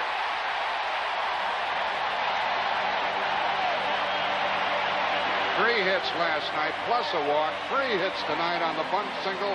Tying run on in the bottom of the 5th inning. 6 straight hits ties him with Goose Goslin, who did it in 1924 for the Senators. Thurman Munson did it against the Reds in '76. The 6th consecutive hit for Billy Hatcher, his 7th consecutive time on base. 6 hits and a walk. Remarkable. And it brings up O'Neill, who's 0 for 2 this inning. Oakland leading 4-3, 5th inning. Hatcher a base-stealing threat. Welch steps off. Some of those photographs, all of those photographs at Cincinnati by Heinz Klutzmeyer. Some wonderful work to show you this city from a different angle. In the top of this inning, look out, it was the first time either team had gone down 1-2-3.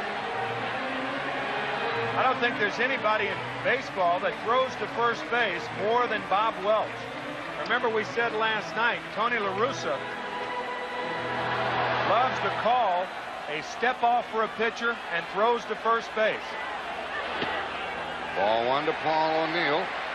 He is seeking his first series hit after having a very hot series against Pittsburgh, both in the field and at the plate.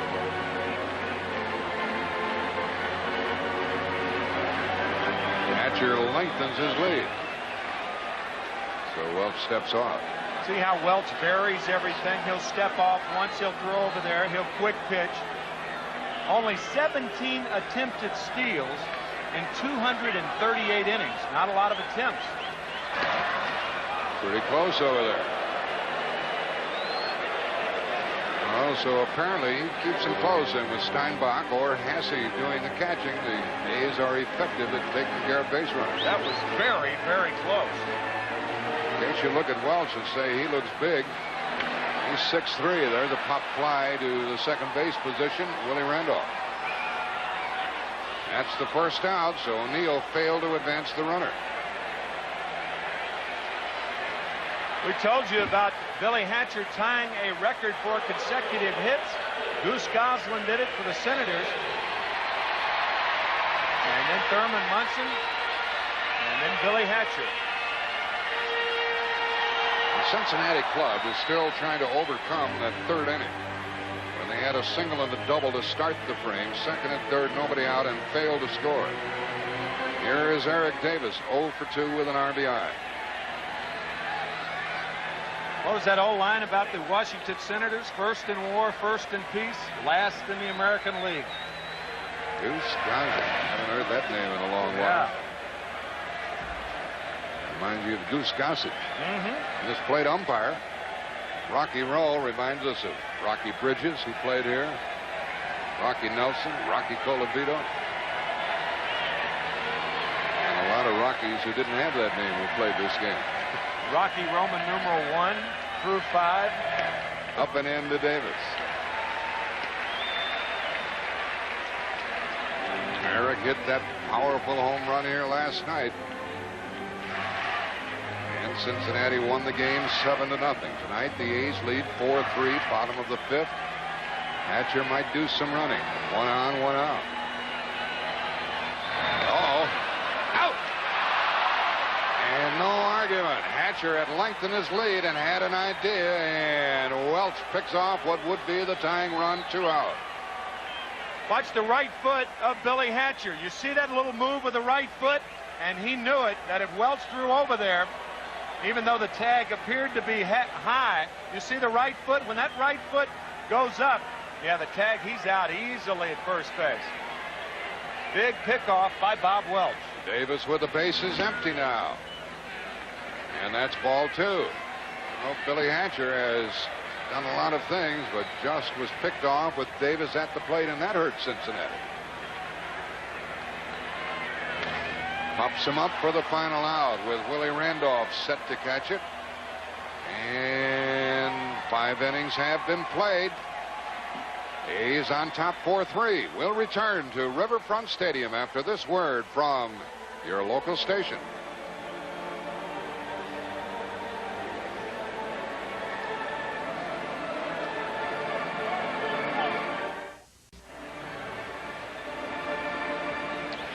Goodyear Blimp America sends us this picture. Captain John Moran at the controls. Riverfront Stadium. And we look back at the Goodyear Blimp. Very pleasant evening. We really caught a break with the weather at this time of year. Leaves starting to change here in this area. It's a very pretty time of year. Bob Welch leads it off. 6th inning. The A's on top 4-3. The pitcher, Jack Armstrong. He was going to bunt and took a strike. And laughs about it. He enjoys hitting. Bob laughing. It looked like he started way in the back of the box and then ran toward first base. He was trying to push that ball toward first baseman Hal Morris. Foul ball out of play for strike 2.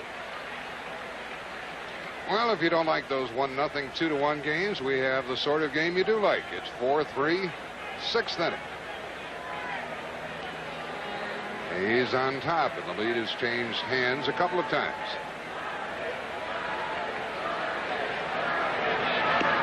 Armstrong lit up a little bit. Wasted a pitch, 1-2. Armstrong worked the 5th and set the A's down in order. And he pumped one past Welch. Well, tomorrow while we're traveling, plenty of great action on CBS. Top Cops, real-life stories of police heroes.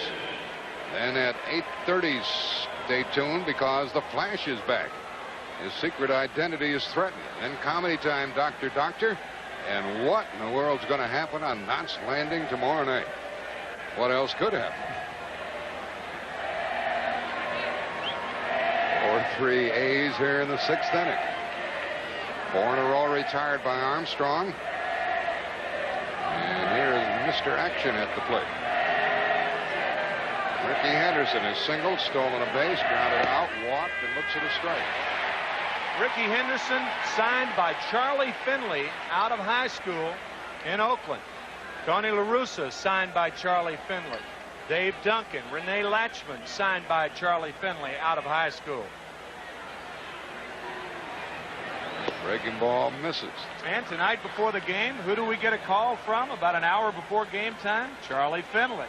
Charlie said he had a warm feeling for the A's, but right from the hip, as Charlie usually shoots, he said he thinks Cincinnati will win. Oh, really? Win the series? Yeah.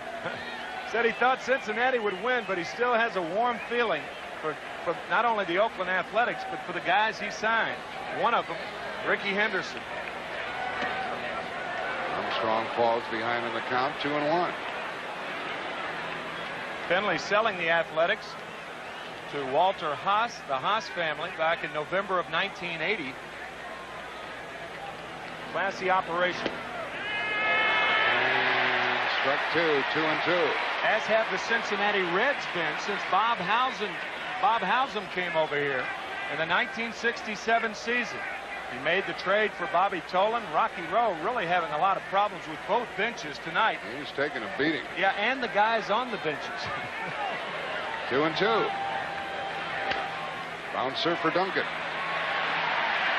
Makes a big difference when you keep Ricky Henderson off base, and that's 5 in a row by Jack Armstrong. And Ricky shaking his head as he walks back to the bench. Boy, they're all talking to themselves. Talking about the classy operations of the Athletics and the Reds. It was Bob Howsam as general manager of the Reds in '67 who engineered the Big Red Machine.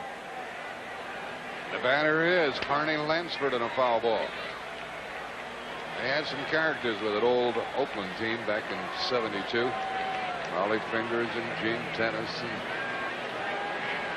And they faced the Cincinnati Reds. Vida Blue. They fought on and off the field.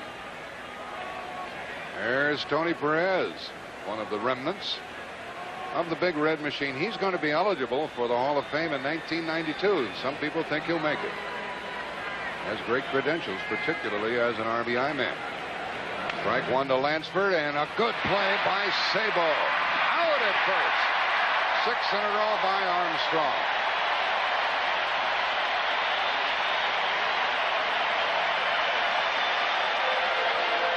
Bottom of the 6th inning coming up. It'll be Morris, Sabo, and Oliver, and the A's lead by a run, 4-3.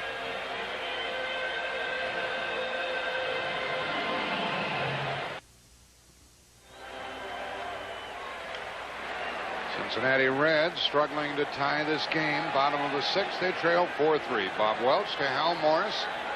0 for 2 and 1 for 6, and there's a strike.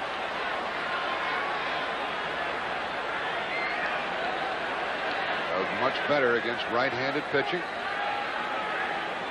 Bob Quinn and Lou Piniella brought this fellow over from the Yankees when they came to Cincinnati, 1-1. That's really an understatement. Batted .378 against right-handers, and in his major league career, he has never had an extra base hit against a left-handed pitcher. That's in 84 at-bats. But during the season, he hit 7 home runs.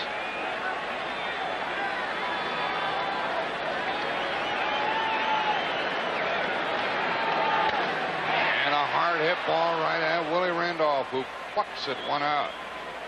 Jim Cott is down below at field level. James? Yeah, Jack, Walt Weiss disappointed because he's not able to play in this World Series, and the reason is Game 2 in the American League Championship Series on a double play ball. Watch the left foot and the slide of Ellis Burks with the foot planted, and Burks' slide, which was hard and clean. Walt Weiss sprained that left knee. He's out of the World Series. Back upstairs. All he can do is watch as Welch pitches to Sabo. And he drops a base hit into left center. Good play by Ricky Henderson. Sabo strike. He is out. What a good throw by Ricky. 2 out. With 1 out, it was a good play, Tim. Well, not only because of the out situation, but because of who is coming up behind Sabo, did he try to stretch a single into a double. When you have the bottom part of the order coming up in a 1-run game, a tie game, or when you're ahead, middle innings, you take a chance like this. Ricky Henderson was not blessed with a good throwing arm, but he was blessed with that great speed. He gets to it in a hurry. He gets it to Randolph, and Willie makes the tag in time to get Sabo. And a fly ball into left field by Oliver, and Henderson is there, and the 6th inning is quickly history for Cincinnati. That play at second base was very, very close. No runs, 1 hit, and nobody left. He's out. Still 4-3 A's.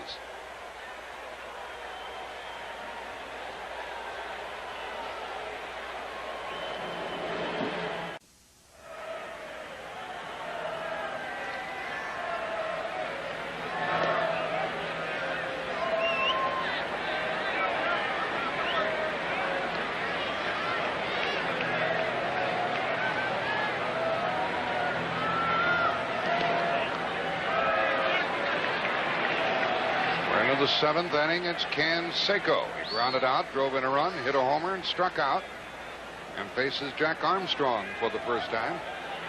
2-0 the count. Foul tip, 2-1.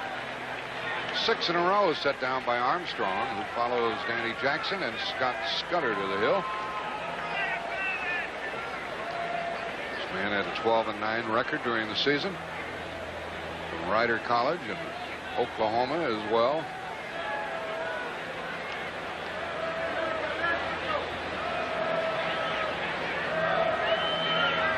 Canseco leading off. 3-1.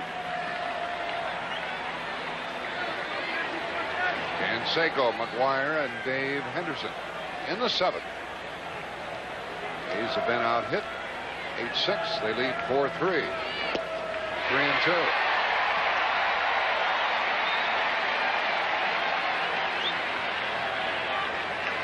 Jose Canseco does not get cheated. Home run in this ball game.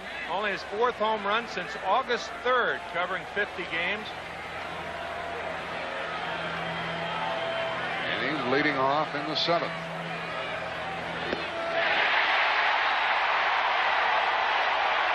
That's 7 in a row by Armstrong. Gets his 2nd strikeout. Back in the 3rd inning with 1 out and nobody on a 2-ball and no strike count, Jose Canseco muscles it out to right field, and he knew it. Only a 7th in postseason play. I say only. That covers 24 games. Now the batter, McGuire, and a foul back here, and he got a full swing at that one. See, Canseco is a much different hitter than McGuire. McGuire is a bigger guy. but Canseco, with that fluid swing, can hit balls deep the other way. McGuire can't do that. He'll do it occasionally, but not often. He does not have power the other way like Canseco does. He's been on base 3 times tonight with 2 singles and a walk and a run scored. His first hits of the series. And they're deep and straight away for him. And Armstrong blew that one by 1-2. You saw that front shoulder lead, and that's why Mark McGuire doesn't have power the other way. A big guy, and when that front shoulder leaves, you're trying to pull the ball. See that front shoulder pull out of there? Canseco doesn't have that type of swing. He goes into the ball. He starts from that open stance and really attacks the ball going in. But McGuire's a different hitter. He's very, very strong, but he has to pull the ball to hit it out. Armstrong has not allowed a runner. He has set down all 7, kept the Reds close. It's 4-3 in the 7th.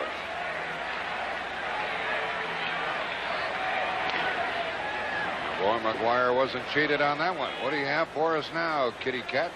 Well, I don't know if you guys feel it up there, but that you look up at the flag on top of the stadium, and they've talked about the winds late at night. That wind is really kicking up. I don't know what effect that's going to have on guys like McGuire if they get the ball airborne, but it is blowing.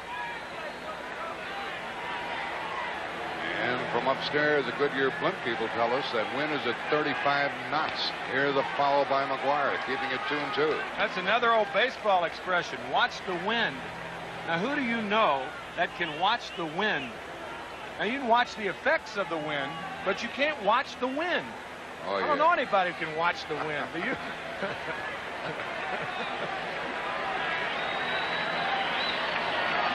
Watch the wind. That's a baseball expression. They'll tell you before you go out, watch the wind. Look at the wind. Look at the effects of the wind, but not watch the wind. McGuire hits another foul out of play.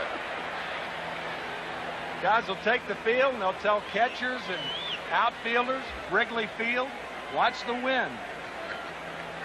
It's tough.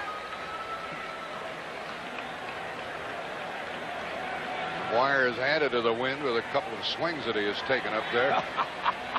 Here's Lou Piniella trying to figure a way to get back into this game. And he's blowing about. Can you see the wind there? Yes. Sure. 2-2. Sabo way deep with Mark McGuire at the plate. Count goes to 3-2. First saw Mark when he was a member of the U.S. Olympic baseball team. Southern Cal product.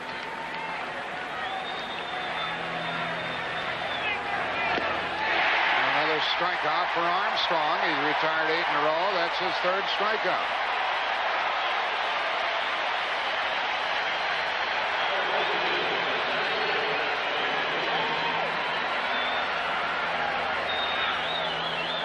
Two men gone.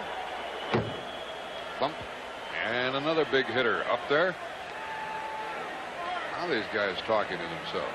You can see going up the ladder on McGuire. McGuire miffed. He missed and he's miffed in ball 1 to Dave Henderson. It used to be that right-handers coming into the league were better high ball hitters. It's not as true anymore. A lot of right-handers who come into baseball are better low ball hitters. And I don't really know the answer to that.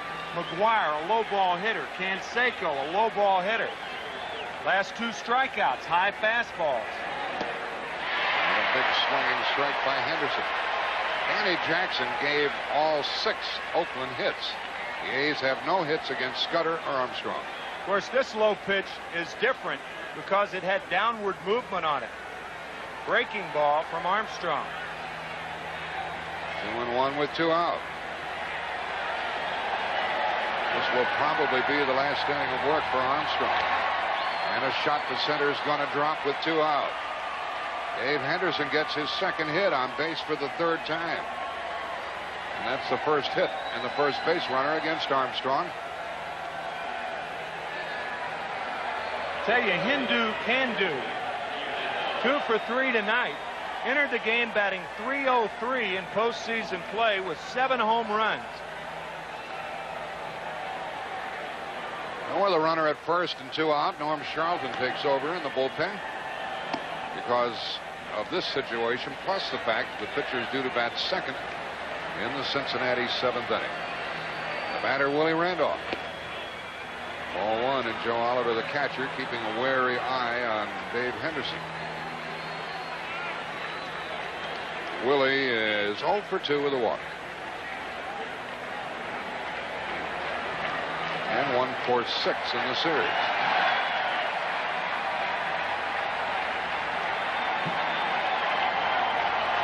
Henderson calls time. He jammed himself a little bit. I don't believe that. I think he got a cramp in his left knee, it looks like. I don't believe that was related to his knee injury that he had in mid-August. I think that was just a cramp right there. And he misstepped with his left foot. Fans start the wave here in Cincinnati. That's the noise in the background of another throw over. Well, suffice to say, Oakland now has 2 very good center fielders in Dave Henderson and Willie McGee. One a right-handed batter, the other a switch hitter.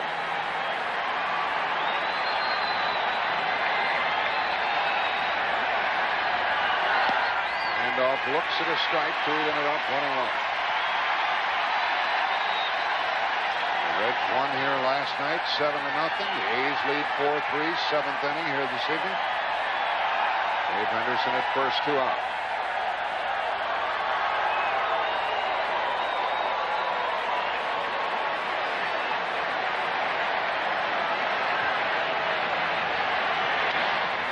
Willie Randolph skies it into left center and called for by Hatcher, and he makes the catch. And now Oakland has left 8, but they still lead by a run, 4-3, bottom of the 7th.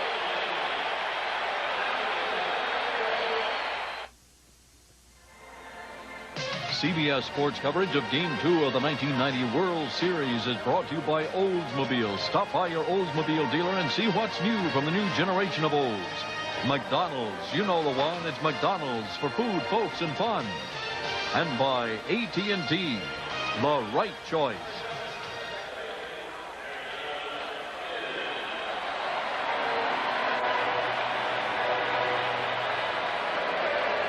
Take me out to the ball game action right here. You know, I think it was bad timing. You mentioned at the top of the 7th, the crowd doing the wave. I think that was bad timing because they were going to stand up at the bottom of the 7th anyway. Maybe they were just loosening up for the 7th inning stretch. Yeah, bad timing. Who's the leader of this group here? I don't know. Well, Bob Welch during the regular season had 2 complete games. He takes it into the bottom of the 7th inning, ball 1. A lot of folks brag, and rightfully so, about the Cincinnati bullpen. And, of course, these A's have a terrific bullpen of their own. Let's see how far Welch can go as he pitches to Duncan, and the count goes to ball 2. Charlton down for the home club, and Rick Honeycutt warms it up for the visitors. 2-0. 2-1. Cincinnati is left 4, had a man picked off first, a man out trying to stretch a double. Foul ball, 2-2. And in addition, in the 3rd inning, had runners at 2nd and 3rd and nobody out, and failed to score in that inning. They're trying to get over that 3rd inning, Tim. Yep, and you know the one thing the Reds hitters haven't done tonight, they haven't stepped out against Bob Welch. You saw the Boston Red Sox do that in Boston. High to Duncan, 3-2. And by not stepping out, Welch loves to work very quickly. And by not stepping out, you really hit against the pitcher's rhythm and not your rhythm as a hitter. And Duncan just stepped out. Duncan probably wouldn't be playing tonight if Bill Doran were available to the Reds. And he might have chased ball 4 and hit it to Lansford. And a tag by McGuire for the out. 1 gone in the 7th. McGuire, they say, is the best fielding first baseman in the American League these days. He came off the base and took that wide throw from Lansford. Yeah, for a big man, Mark McGuire, and that ball was indeed inside to Duncan. McGuire with the finesse of Nureyev on this play. Watch this. A pirouette, 1 out. And we're going to have a pinch hitter. Duncan on the bench, and Herm Winningham, a left-handed batter, will bat for Armstrong. Armstrong did great work while he was in there. He pitched 3 innings. No runs, 1 hit, had 3 strikeouts, walked none, and Charlton will be the 4th pitcher for the Reds. So they've used Oster already. And Braggs puts on a batting glove. And the A's, and they're leading 4-3. And think about this. The reason Lou is using Winningham now and not one of the 2 switch hitters he has left is because there's no change that's going to be made by Tony La Russa now.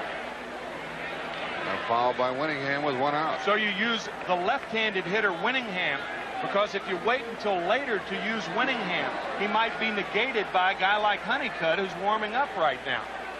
So that's why he is saving Luis Quinones and Todd Bensinger, the 2 switch hitters. Also, Braggs and Lee from the right side, Bates and Reed from the left side. Welch still trucking along, and he got one by Winningham for strike 2, and that one nailed the catcher, Hasse. This one hurt.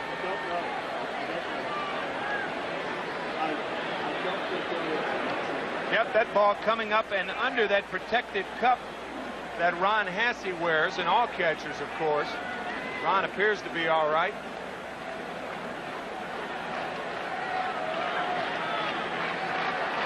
The woes of a catcher. Oh, yeah, they take a whipping back there. So do the umpire. 0-2 to Winningham.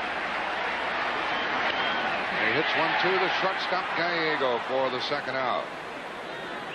There's 2 out, and there's Glenn Braggs, hoping to get a swing in this game. And a fine catch against the Pirates to help Cincinnati nail down the playoff against Pittsburgh. And this is his birthday. Happy birthday, Glenn. That's a piece of metal there. Looks like a sawed-off lead bat. Glenn carries it around like we're a toothpick, doesn't he? Well, what a big man he is. Larkin 2 out. Strike call. Yeah, he is big. Larkin has had a single, a double, 2 runs scored, 2 for 3. 2 for 7 in the series. Hit 7 home runs during the year. Bounces it to Gallego.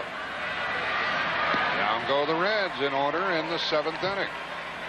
Now we've played 7, and the A's have the lead 4-3.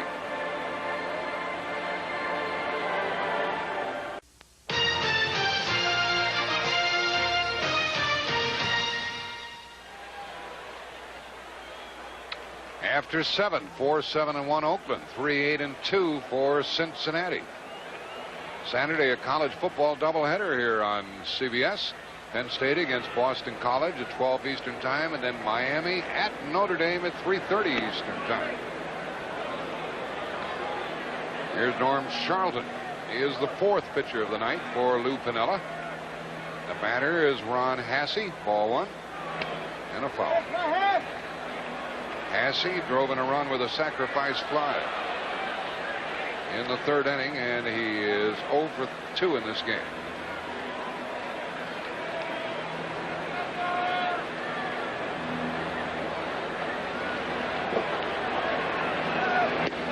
Strike 2.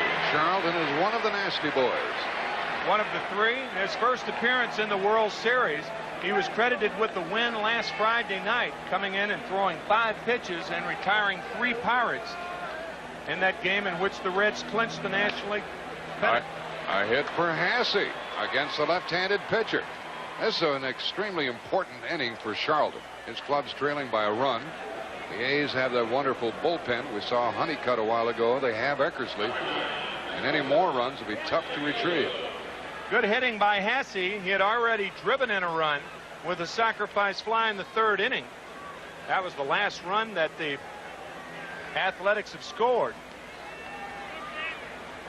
So now Honeycutt is going down to the bullpen, and if Gallego sacrifices or gets Hasse in the scoring position, you may see a catcher go in to run for Hasse and a pinch hitter for Welch. We'll see what happens. Now Gallego takes a strike.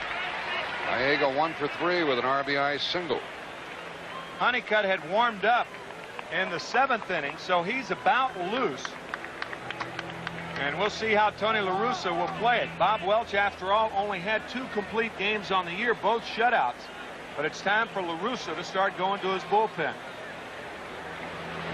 And a bunt by Gallego goes foul, strike 2. They're trying to move him down, and they'll probably pinch run. And they'll also probably pinch hit for Welch, who is due to bat next. Oh, the wheels are spinning inside the head of La Russa. Speaking of wheels spinning, slow wheels at first base. And even if Gallego gets the ball down cleanly, you may have a play on Ron Hasse. Not a fast runner. These A's are murder when they have the lead late in the game, and we're in the 8th. Gallego hits it to third, and they do get the lead runner. Fielder's choice for Gallego. 5-4. Are they going to bat for Welch? Now he's in a position where he can bunt the runner over. So with Hatcher leading off the bottom of the 8th inning, that looked like a pitch that Gallego might swing at if the hit and run were on, but Hasse wasn't running. The bat almost hits Charlton as Sabo goes for the sure out and gets it. Now, because one of the beauties of having Ricky Henderson leading off, you can leave Welch in and have him try to bunt the runner over with 1 out here in the 8th. And that ball was almost thrown away by Charlton. With the bat tonight, Bob Welch is 0 for 3.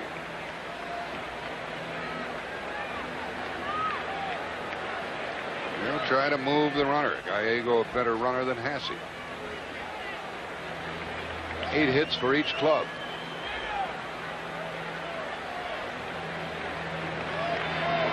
And the bunt. And that does the trick.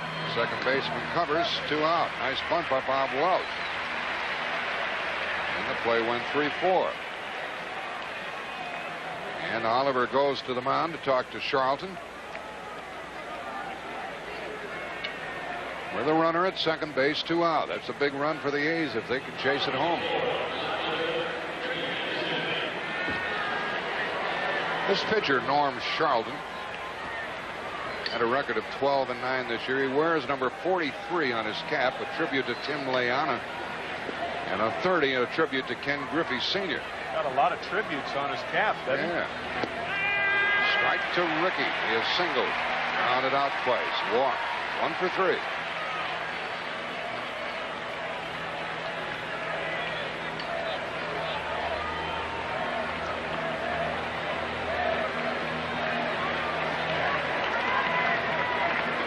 Gallego at second, 2 out. Strike 2.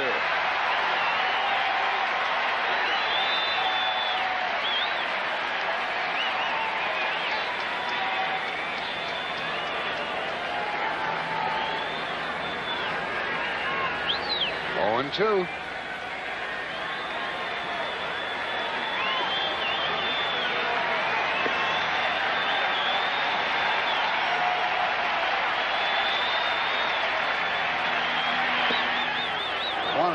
Leadoff single by Hasse, runner at second, 2 out. Infielders are reminded in a situation like this, especially on the rug, to play deep and knock the ball down if you can't make a play on it. The problem with playing deep is you've got Ricky Henderson who can fly. So you can't play too deep, but on a ball in the hole, if you can't make the play, make sure you knock it down to save the run. Charlton in his first inning of work. Fly ball to short left field, and Davis is there. And we still have a 4-3 game. 9 left for the A's, but they're on top by 1.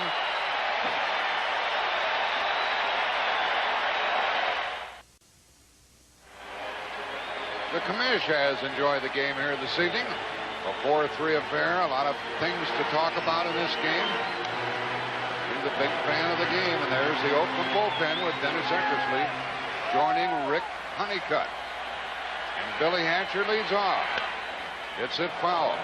He's trying to set a record here. I think it'll be Honeycutt before Eckersley, and Honeycutt will probably pitch. We talked about it before the game last night. Paul O'Neill, the left-handed batter, is on deck, and Honeycutt has that look in his eye like he's going in the game for the next hitter. Hatcher flies to right at field, and Canseco cannot. It's off his glove. Hatcher's going to end up at third with nobody out. Tying run.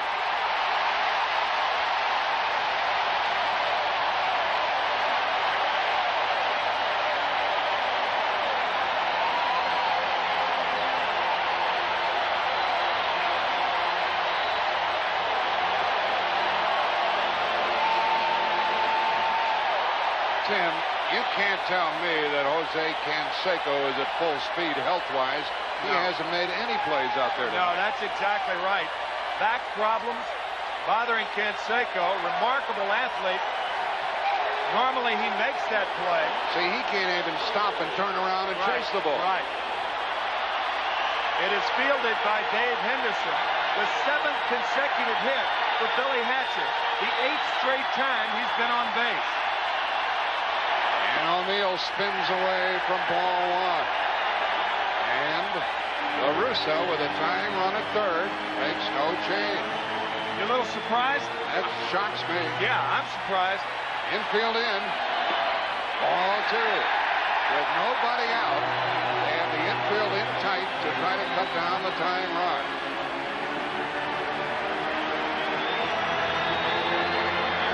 O'Neill, no hits in the series to this point. 0 for 3, 0 for 5. Ball through. And a talk at the mound.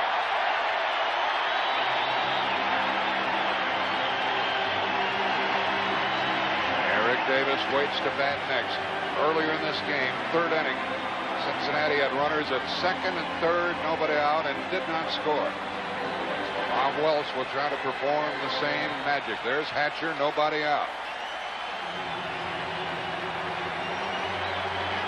The Reds' 3, 4, and 5 hitters are 0 for 9 tonight. There was a new World Series record by Hatcher. Ball 4.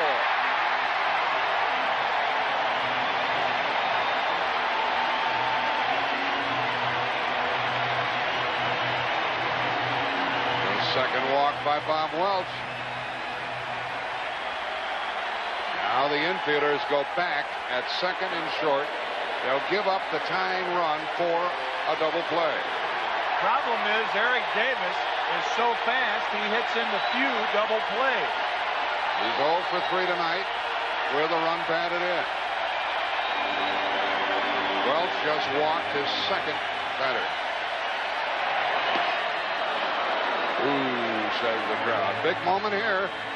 4-3 A's, bottom of the 8th, 1st and 3rd, nobody out.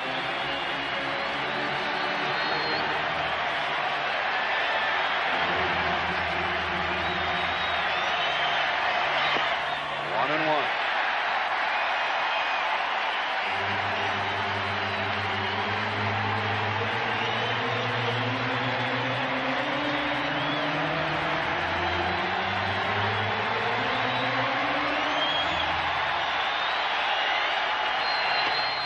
Missed. Ball 2.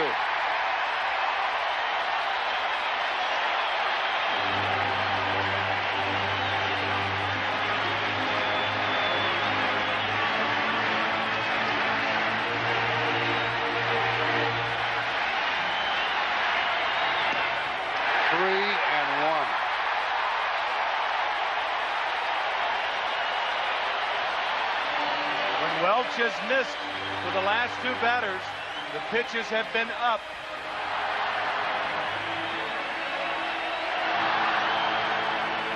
Three and 1 to Davis. 1st and 3rd, nobody out. 3 and 2. Now do you send the runner? What a big question that is. The runner is O'Neill.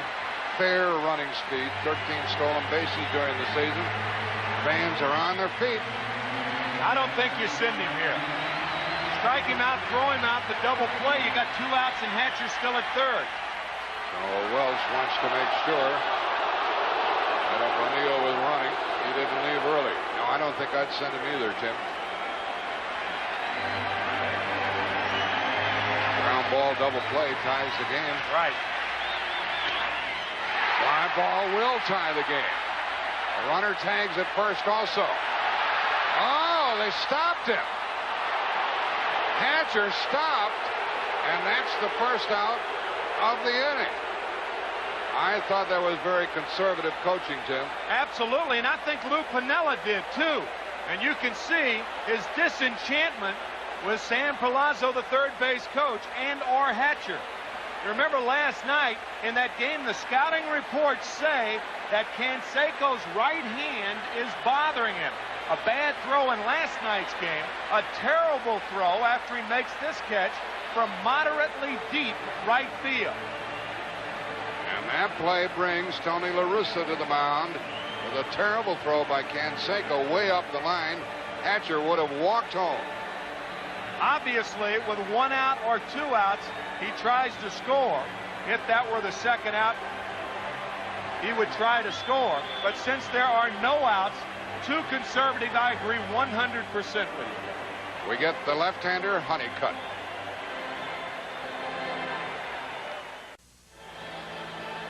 Watch the characters in this one-act play. Paul O'Neill at first base, third base coach Sam Palazzo, and Billy Hatcher at third. Nobody out, and the ball hit to moderately deep right field.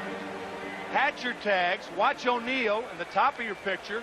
Palazzo, we assume that he says don't go. The throw is awry. Hatcher walks home. Too conservative by the Cincinnati Reds. This should be a tie ball game, and it's not. So Bob Welch is on the bench. There's Sam Palazzo with the runner, Billy Hatcher at third. The new pitcher is Rick Honeycutt. Paul O'Neill still at first, 1 out, 4-3 A's, bottom of the 8th. And a pinch hitter for the Reds. For Hal Morris is going to be the right-handed batter, Glenn Braggs.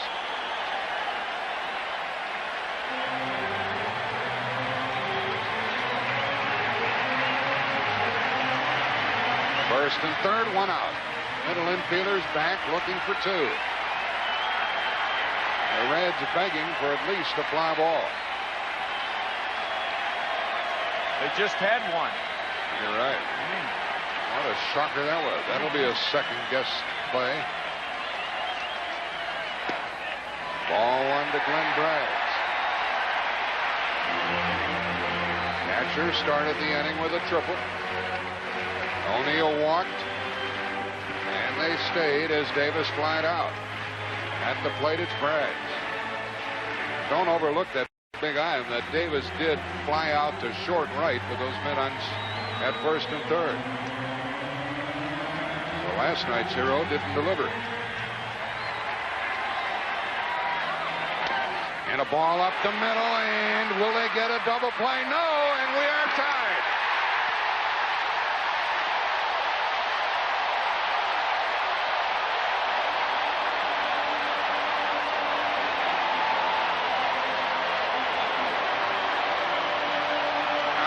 Needed a perfect bounce and didn't get it. Well, he got a true bounce, but he was too far on the other side of second base. He can't stop his momentum to come back and tag second. He has to slide, or he has to tag the sliding O'Neill, and by the time he recovers, Braggs slides into first. Ruther. That run charged to Welch, and we're tied at 4 here in the 8th inning. With Braggs hitting the ground like that, that was 4.5 on the Richter scale. On the anniversary of the earthquake. So now the bullpens will decide this game. The batter is Sabo. Base hit.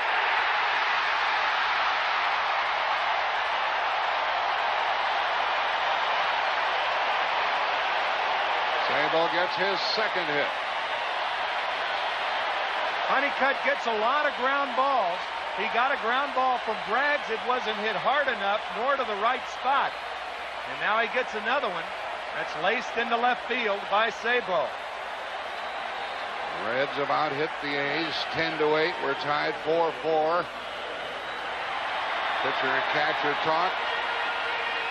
Tony La Russa rarely brings Eckersley in to a tie ball game. Rarely. He brings him in to save, usually for 1 inning. And that's why you don't see Eckersley here. Joe Oliver, on the other hand, there's Eck. Oliver, on the other hand, hit 104 points higher against left-handed pitchers this year. 2 on, 2 out. 4-4, 8th inning. Breaking ball, strike. What a night for Billy Hatcher. 7 hits in a row in the World Series, and that's a new record. Plus a walk last night. They haven't retired him yet.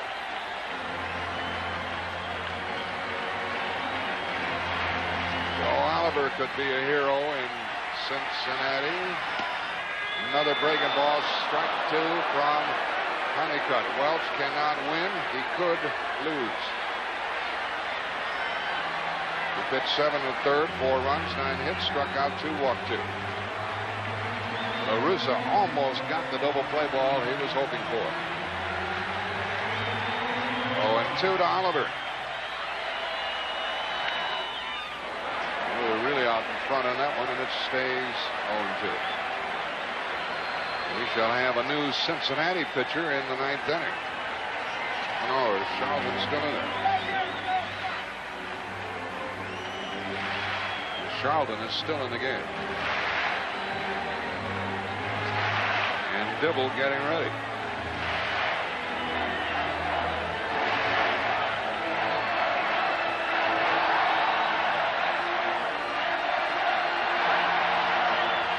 Oliver doubled in this game. He's 1 for 3 tonight, 1 for 7 in the series.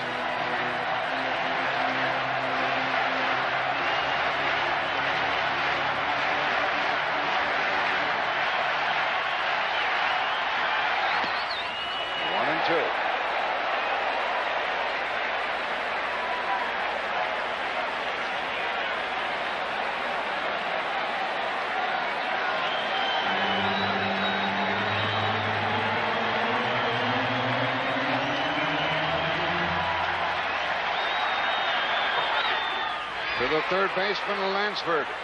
And a force out to win the inning. And we're tied going into the 9th. 1 run, 2 hits, 2 left. Reds have left 6.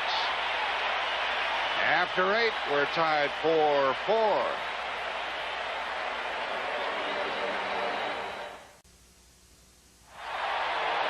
Cincinnati entrusts the game to Rob Dibble, their 5th pitcher of the evening.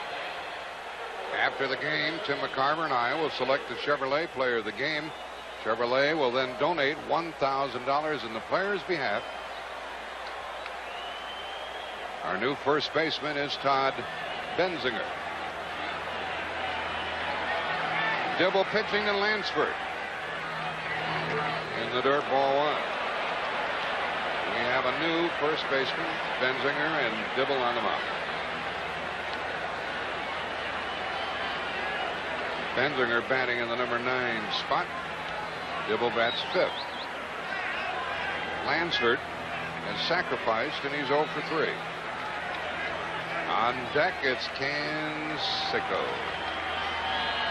9th inning, 4-4. Ball 2.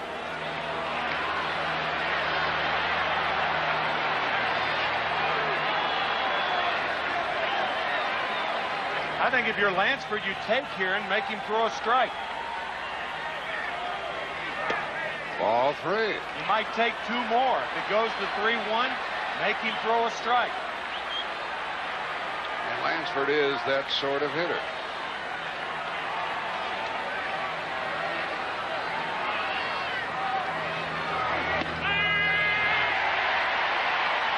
He blistered that one in there, 3-1.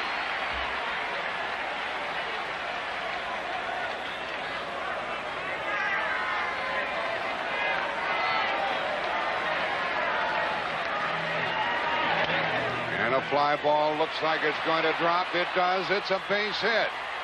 Well, Rob Dibble, what do you think about pitching to the likes of Jose Canseco? What does it mean to you?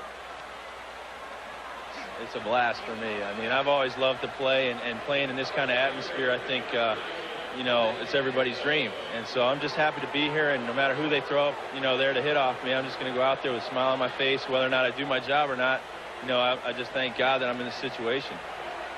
Well, he's not only in a situation, he's in a spot. And Lou Piniella comes to the mound, and there's the possibility of running on the part of Lansford. We talked about the double switch. Now, what happens in a double switch? Remember, Norm Charlton was batting ninth. Glenn Bragg's pinch hit for Hal Morris. So what happens? Dibble goes in Bragg's spot. He'll bat fifth, and Ben Singer bats ninth. The reason for that is the number 9-hole hitter is the second hitter in the bottom of the ninth inning. That's why Lou Piniella made the double switch. What will the score be? A leadoff single by Lansford, the 9th Oakland hit. And a strike was called to Canseco, who's had a home run. 1 for 4 tonight. And he's still talking to the umpire, Rocky Rowe. Dibble has to pay attention to Lansford, who stole 16 bases this year.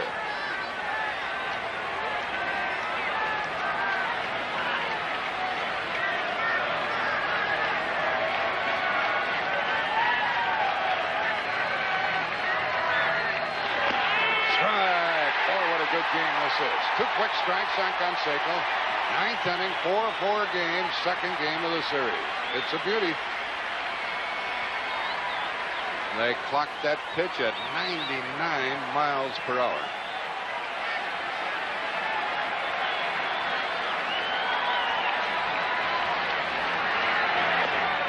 One and two. When he gets that slider over, it's devastating.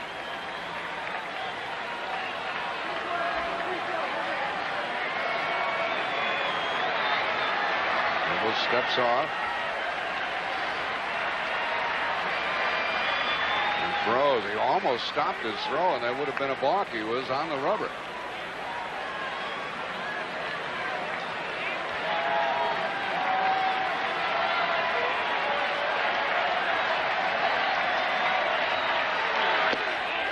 Just missed. 2-2.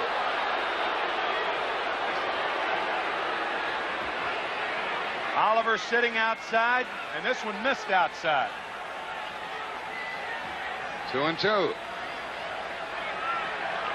Are they going to be starting the runner? That's Lansford. Nobody out.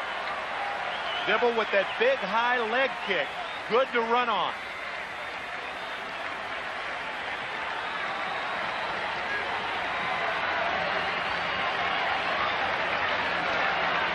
Runner going. And a foul by Canseco. 20 of 23 times this year have base runners been successful against Dibble, and this is the reason. High leg kick. You've got to kick high to generate that much power. You've got to give up something, and Lansford tried to take advantage of it, and Canseco fouled it off. Lansford had a very good jump.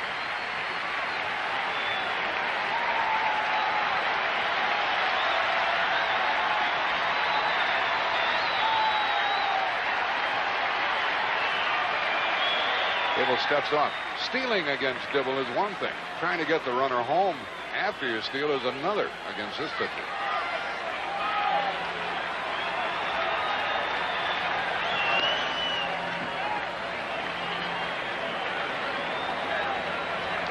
Lansford hit his first of the night at an opportune time for these A's.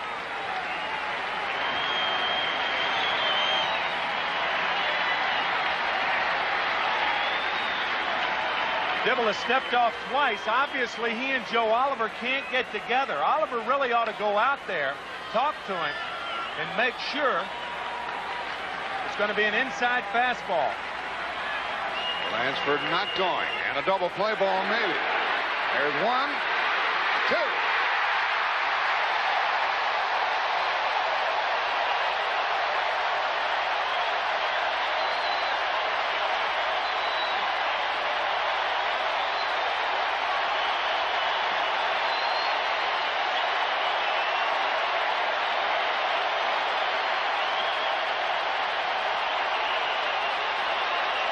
A Dibble double play.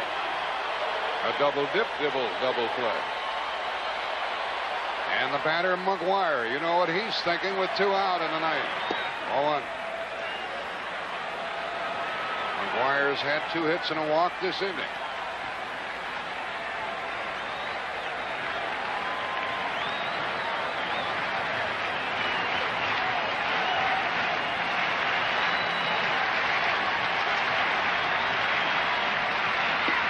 There's a strike. The Reds tied it in the 8th, and Dibbles trying to give his team a chance to win it in the bottom of the 9th. McGuire has other ideas. 2-1.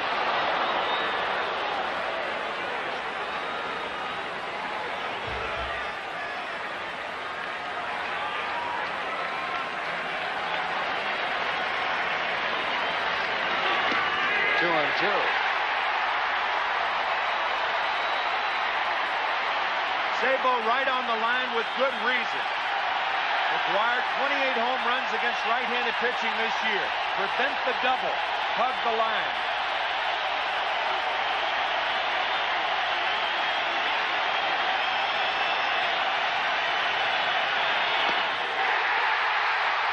We're still tied.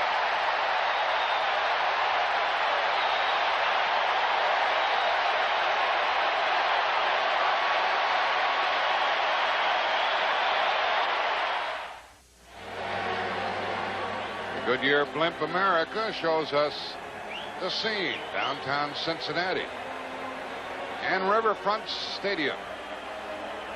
John Moran at the controls of the Goodyear Blimp. Friday, after the day off for travel tomorrow, it'll be the 3rd game, and you already have many indications that this is going to be a nip and tuck World Series. The pitchers Friday will be Tom Browning, Mike Moore at 8 o'clock Eastern.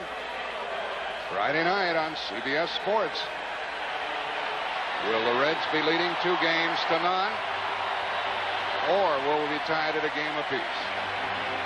Home of the World Series, CBS, and Mariano Duncan will lead it off against Rick Honeycutt, 4-4, bottom of the 9th.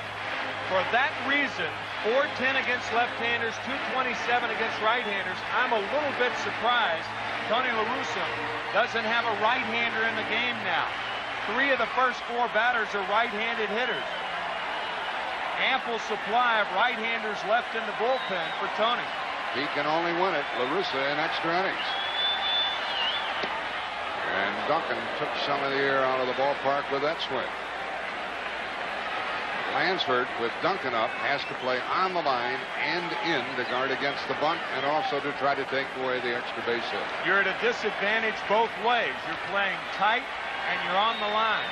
Wide open hole on the left side. Low, a run wins it for Cincinnati. 4-4, bottom of the 9th. Duncan, Benzinger, and then Larkin will bat. Duncan 0 for 2 with a walk tonight. That was against the right-hander, Bob Welch.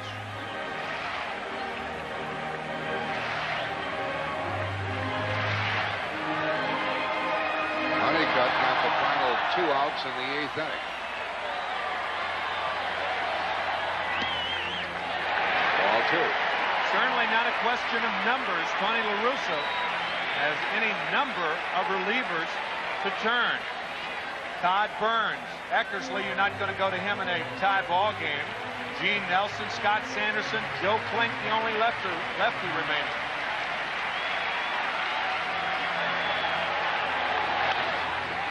And Lansford was in the right spot, wasn't he? 1 out. 1 gone. Tell you, when you have to hug the line and play in, the ball gets on top of you in a hurry. Carney Lansford low to begin with. He sets up in that low stance at third base, influenced by Clete Boyer, a former coach with the Athletics.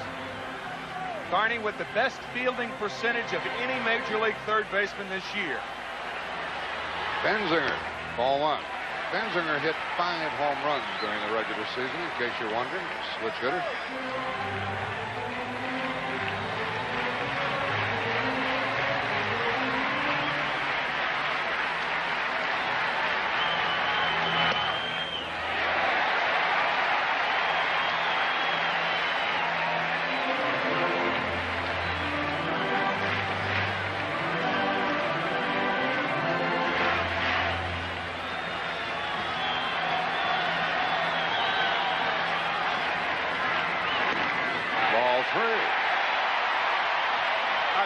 just saw a disagreement between Stan Williams, the pitching coach, and Lou Piniella. I don't know what it was all about. Manager gets the last word. You can bet on that. Oh, Jackie absolutely. Moore in the forefront. 3-0. 3-1.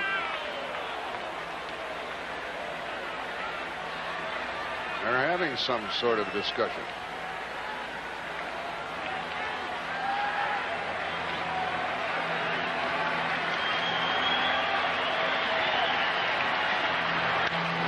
Pretty well hit. Henderson has it to out. What a great play by Rickey Henderson. For the second out, Benzinger thought he had something. 2 gone. Woo. So did everybody else in this ballpark. We're getting the remarkable instincts of Rickey Henderson. This ball hit hard, not a lot of hang time. Henderson has to get back and react. Whoa, look at that thing in the snow cone. Snow cone. Snow cone, watch. Thank you, Mr. Rawlings. And he says hello to the wall. Well, you got a style after catching it. Larkin, strike 1 from Honeycutt. Barry has a single and a double. Hit 7 home runs this season.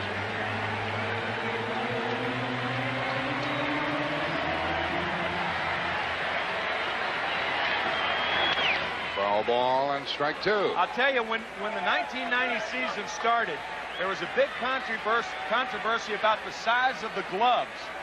Wouldn't it be something if Lou Piniella checked the glove for the first time this year because Rickey Henderson made that catch? You think that glove's 12 inches long? Might be. Might not be. What's long enough? It was just long enough to catch that ball. Right. Benzinger robbed by Rickey. 2 quick strikes on Larkin. He's got to stop thinking home run now. 1 and 2. One more look at the remarkable reaction of Rickey Henderson. Oh, that great play. 1 ball, 2 strikes to Barry Larkin. We're 1 out away from extra innings. 4-4, bottom of the 9th. 2 out, nobody on. Lansford, foul ball.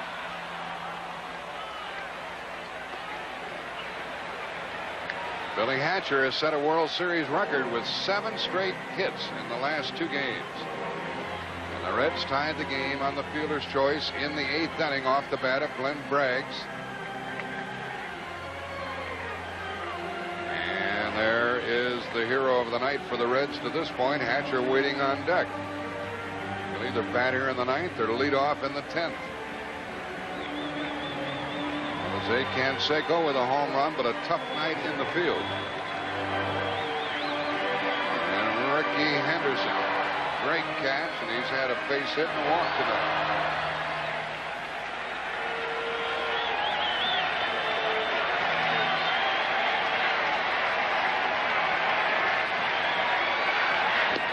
Two and 2. Turn that ball over a little bit against Larkin.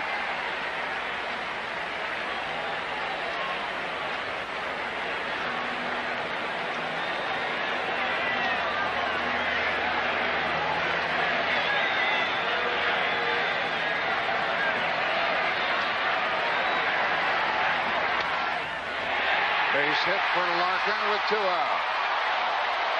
Do you think that Billy Hatcher could possibly do some more here tonight? This ball laced up the middle by Larkin. Now you have a very interesting situation again. Honeycutt with a great move. All of Hatcher's hits, Jack, have been against right-handed pitchers. This year, a 50-point disparity between righties and lefties, only the other way. He hits lefties 50 points less than righties. 50 points less. Yeah. He's had 4 hits tonight. Wow. And Larkin gets back with 2 out. The problem with sending Larkin right here is they would walk Hatcher, and then you'd be facing Paul O'Neill, lefty against lefty. So they might just wait and see what Hatcher can do. He's had a single, 2 doubles, a triple, 2 runs batted in, scored 2 runs.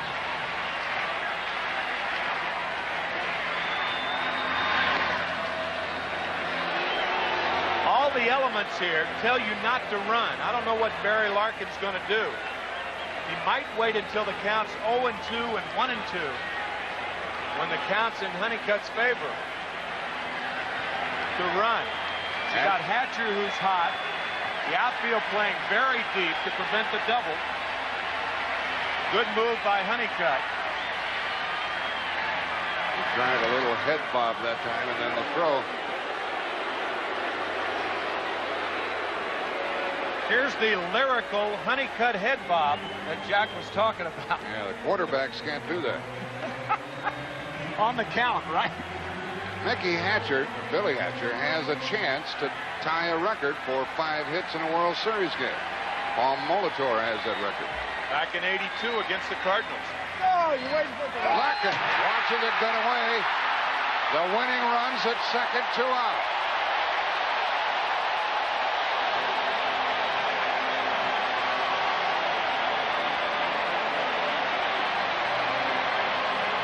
That ball, I believe, sailed on Mark McGwire. The ball ends up hitting the heel of the glove and bounces over near the Reds dugout. And I believe you've got to walk Billy Hatcher here. No way you pitch to him, as hot as he's been. I'm sure that's true. And it rains here in Cincinnati. They're going to walk Hatcher. Well, this will be 9 times in a row that he has reached base. Well, think about this. If Honeycutt knows that he's going to walk Hatcher, if Larkin does try to steal, then you got to think that Larkin is less apt to steal. So why are you throwing that many times to first base? And eventually, it was the error on Mark McGwire that allowed Larkin to get to second base. So it's really strange that he was thrown over there to begin with. Let's hear from Jim Cott. Jim? Well, Jack and Tim, as Tim mentioned, walking Hatcher. And Lou Piniella has a right-hand hitter getting loose in his dugout. Terry Lee, and immediately Tony La Russa sends Dennis Eckersley. As Timmy said, he likes to save him for save situations, but Eckersley now getting ready in a hurry should Piniella elect to make a move. Paul O'Neill is up. Eckersley in the A's bullpen. Honeycutt gave up a 2-out hit to Larkin, then the walk after the error. O'Neill could win it. Ball 1.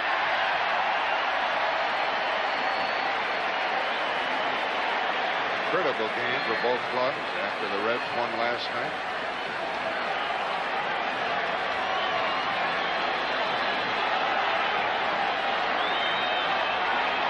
Two on, 2 out. Breaking ball in there, 1-1. Honeycutt is tough, Tim, against left-handed batters. Absolutely.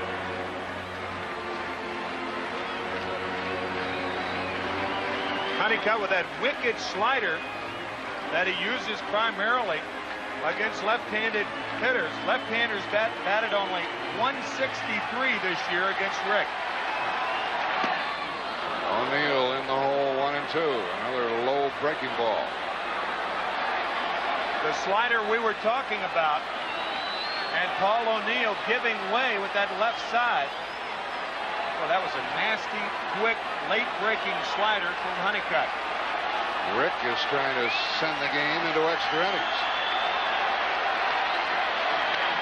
Fly ball to deep center, and there's Henderson. Here we go into the 10th. 2 left for the Reds, who have left 8. We have played 9, and we're tied at 4.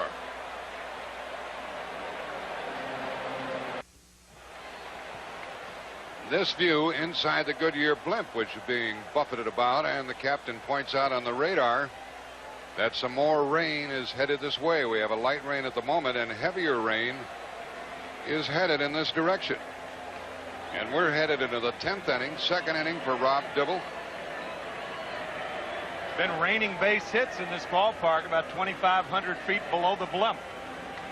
And the leadoff batter is Dave Henderson. This is the first extra inning game in a World Series since Game 6, the Mets and the Red Sox in '86.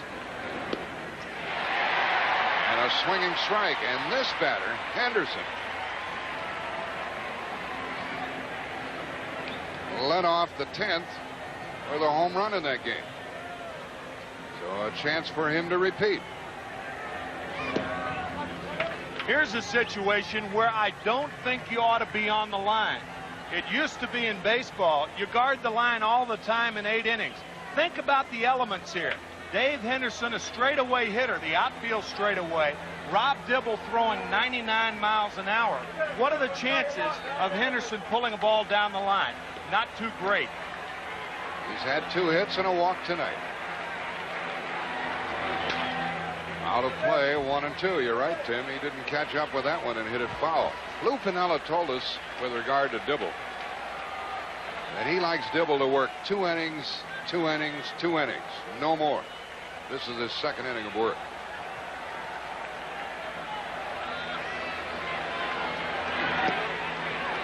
Two and 2.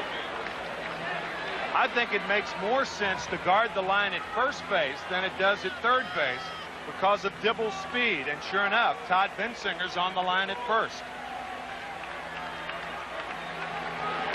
Dave Henderson pops it up to the right side. The right fielder, O'Neill, has it for the out.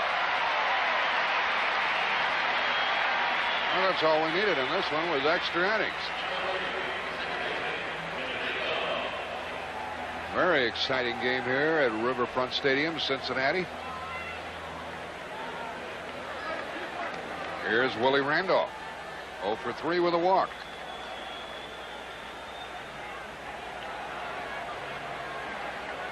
And they still guard the line at first and third. Look out up here.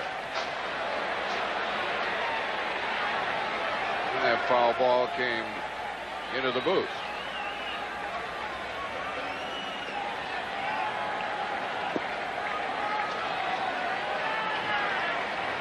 This telecast is presented by authority of Major League Baseball. May not be reproduced or transmitted in any form without the express written consent of Major League Baseball. 2 out. As Randolph flies to Hatcher. And Dibble will be pitching to the left-handed hitter Ron Hasse. In case you're wondering, Hasse had 5 home runs during the season. 1 for 2 tonight.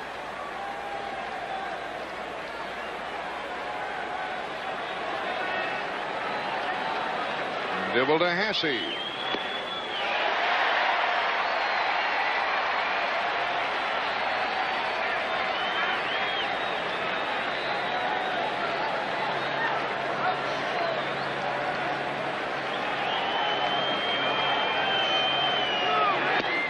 Dibble is probably half certain that this will be his final inning of work. He's the second hitter scheduled up second in the bottom of the 10th inning. So he'll let it all hang out to Hasse. And he guides one over the head of Larkin for a 2-out hit. Good piece of hitting by Hasse, his second hit of the night.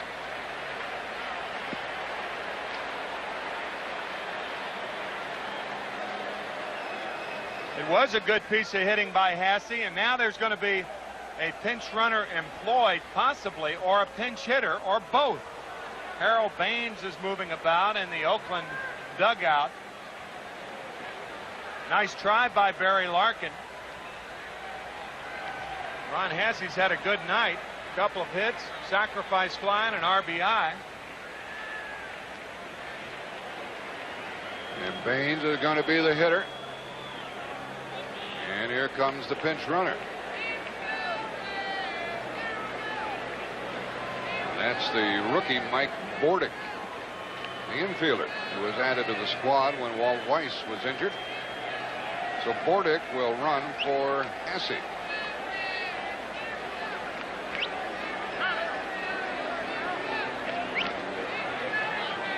base runner here in the 10th.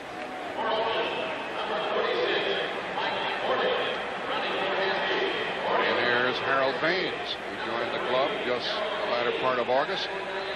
He will bat for Gallego, and we'll see Bordick into the game.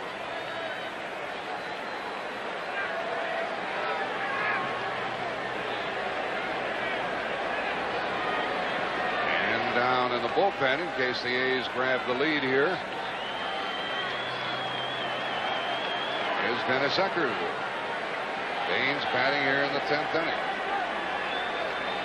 And that brings out Lou Piniella. And he'll impart some information to Dibble. It's an advantage that Piniella has, managing the Reds, but totally familiar with the American League.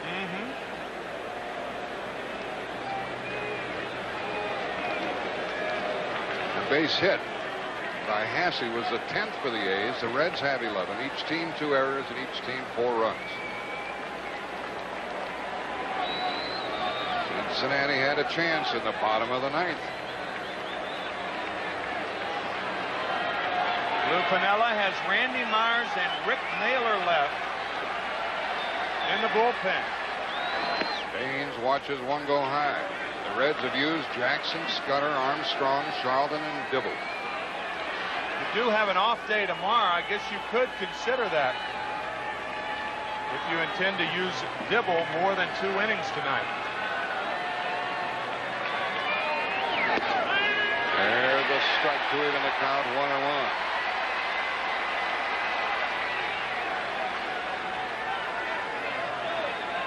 Dibble in his second inning of work has given up his second hit.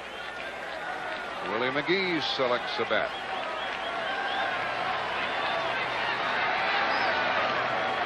And McGee will bat for the pitcher if this 10th inning continues. It's smart of Tony La Russa to use Baines with more extra base hit power to try to drive in Bordick from first. And if Baines does get a single, then McGee is more inclined to get a single to drive in the run.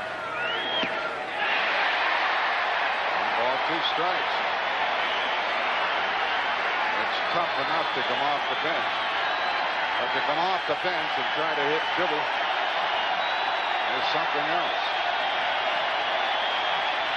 First World Series at bat for a great hitter right here, Harold Baines.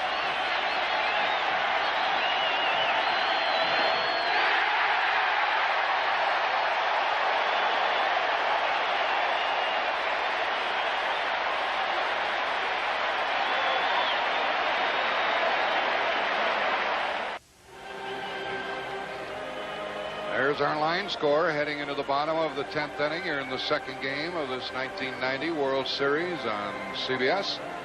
4-4, and Dennis Eckersley comes in. How in the world are the Reds going to score against him? We might be here forever tonight. You know he's not going to walk anybody. Only 7 walks in the last 2 years. I'll tell you one thing. We've had more switches in this game than the Wichita linemen. I'm telling you. Tim Cott has a report from field level. Well, yeah, Jack and Tim, this could be the first time ever. Now, if this game, because of the threat of rain, if this game would end in a tie, it would go in the books as a complete game tie. There'd be a travel day tomorrow. We'd continue as usual. And then game 8, if necessary, would be played after game 7. That's if it's a tie. Now, if Oakland takes the lead and it rains and you can't play anymore, then at Commissioner Vincent's discretion, they could pick up where they stopped. He could do it tomorrow. He could wait till after game 7. That's his choice. So that's the possibilities if this rainstorm moves in. Back upstairs. Very interesting. Tony La Russa has sent in a new catcher, Terry Steinbach. We have a new battery of Eckersley and Steinbach. And the shortstop, Mike Bordick, where Walt Weiss ordinarily would be playing. The leadoff batter is Eric Davis. Batter is Eric Davis. And a strike from Eckersley. He follows Welch and Honeycutt to the hill. Davis 0 for 4. Stu right 2.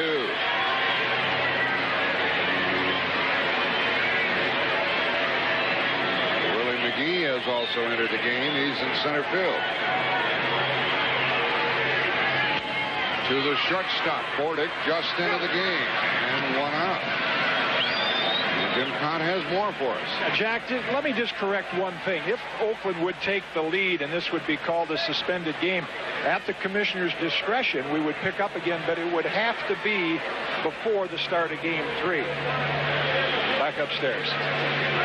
I'll tell you, something else has transpired in this ballpark that is unbelievable. Tom Browning, who is slated for the start in Game 3, as you see Bill Bates, he'll be the pinch hitter for Rob Dibble. We just learned that Tom Browning earlier left the ballpark. His wife went into labor.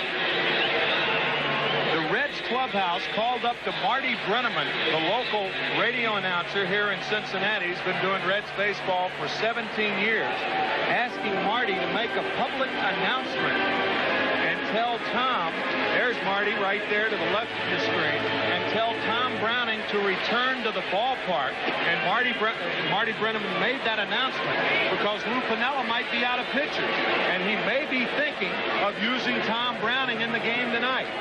I've never heard of anything that unusual happen in a ball game. Wow. The pitch to Bates is strike 2 from Dennis Eckersley. Now behind home plate trying to help the umpire. Bates spoils one.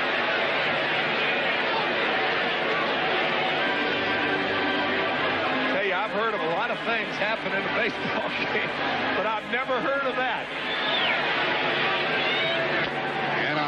Chopper, and this will be close. It's a base hit for Bates. Hansford did all he could. Might have thrown him out had he gloved the ball, but couldn't come up with it. Coming over to the Cincinnati Reds from the Milwaukee Brewers. Once this ball bounces the second time, forget it. Bates runs too well. His first hit in postseason play, his first at bat, his only other appearance in a game when he was thrown out as the trail runner in Game 1 when the Reds lost to the Pittsburgh Pirates 4-3 in the National League Championship Series. What a ball game.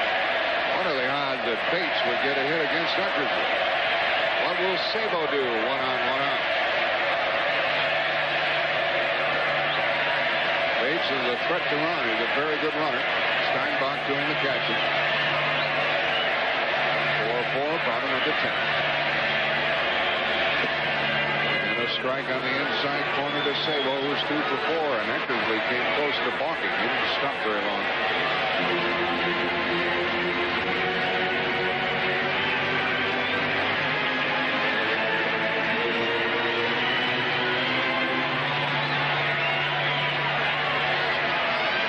The outfielders are very deep here.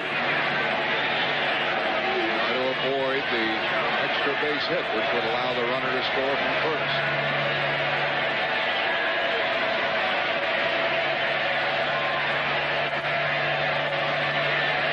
Sabo's a big threat. He hit 25 home runs this year, most on their club, and Tony La Russa with some signs.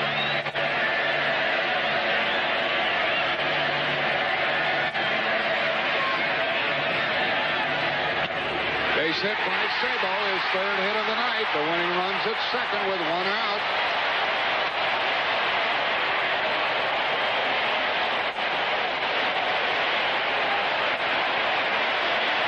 Ernie Lansford on the line at third base. He'll move off the line now with Bates at second.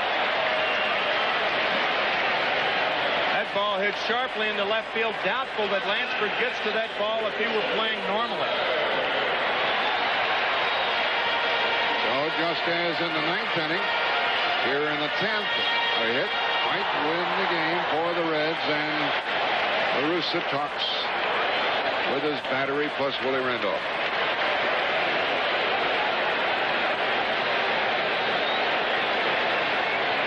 Piniella trying to keep the batting order in mind.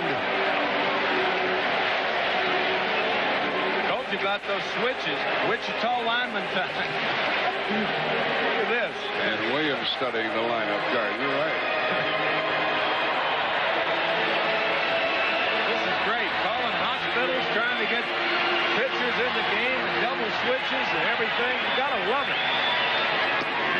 batter is Joe Oliver. He made the last out in the 8th inning and left 2 on. He has had 1 for 4. A's want the double play to send us into the 11th. Oliver wants to hit to win it. That ball is fair. Cincinnati's ahead. 2-0.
The winning run and a 5-4 Cincinnati victory. They beat Stewart last night. Wells started tonight, and they beat Eckersley. What are the odds of Cincinnati being 2-0?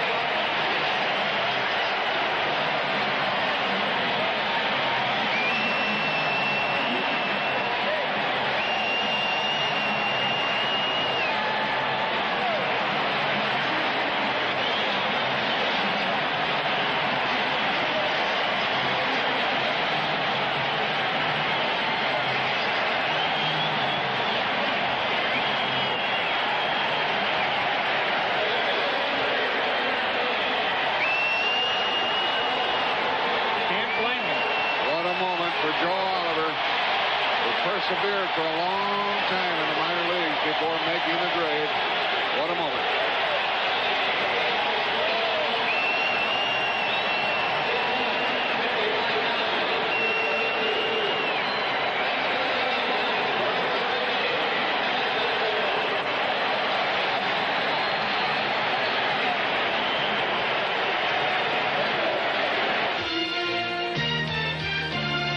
You've been watching CBS Sports coverage of the 1990 World Series.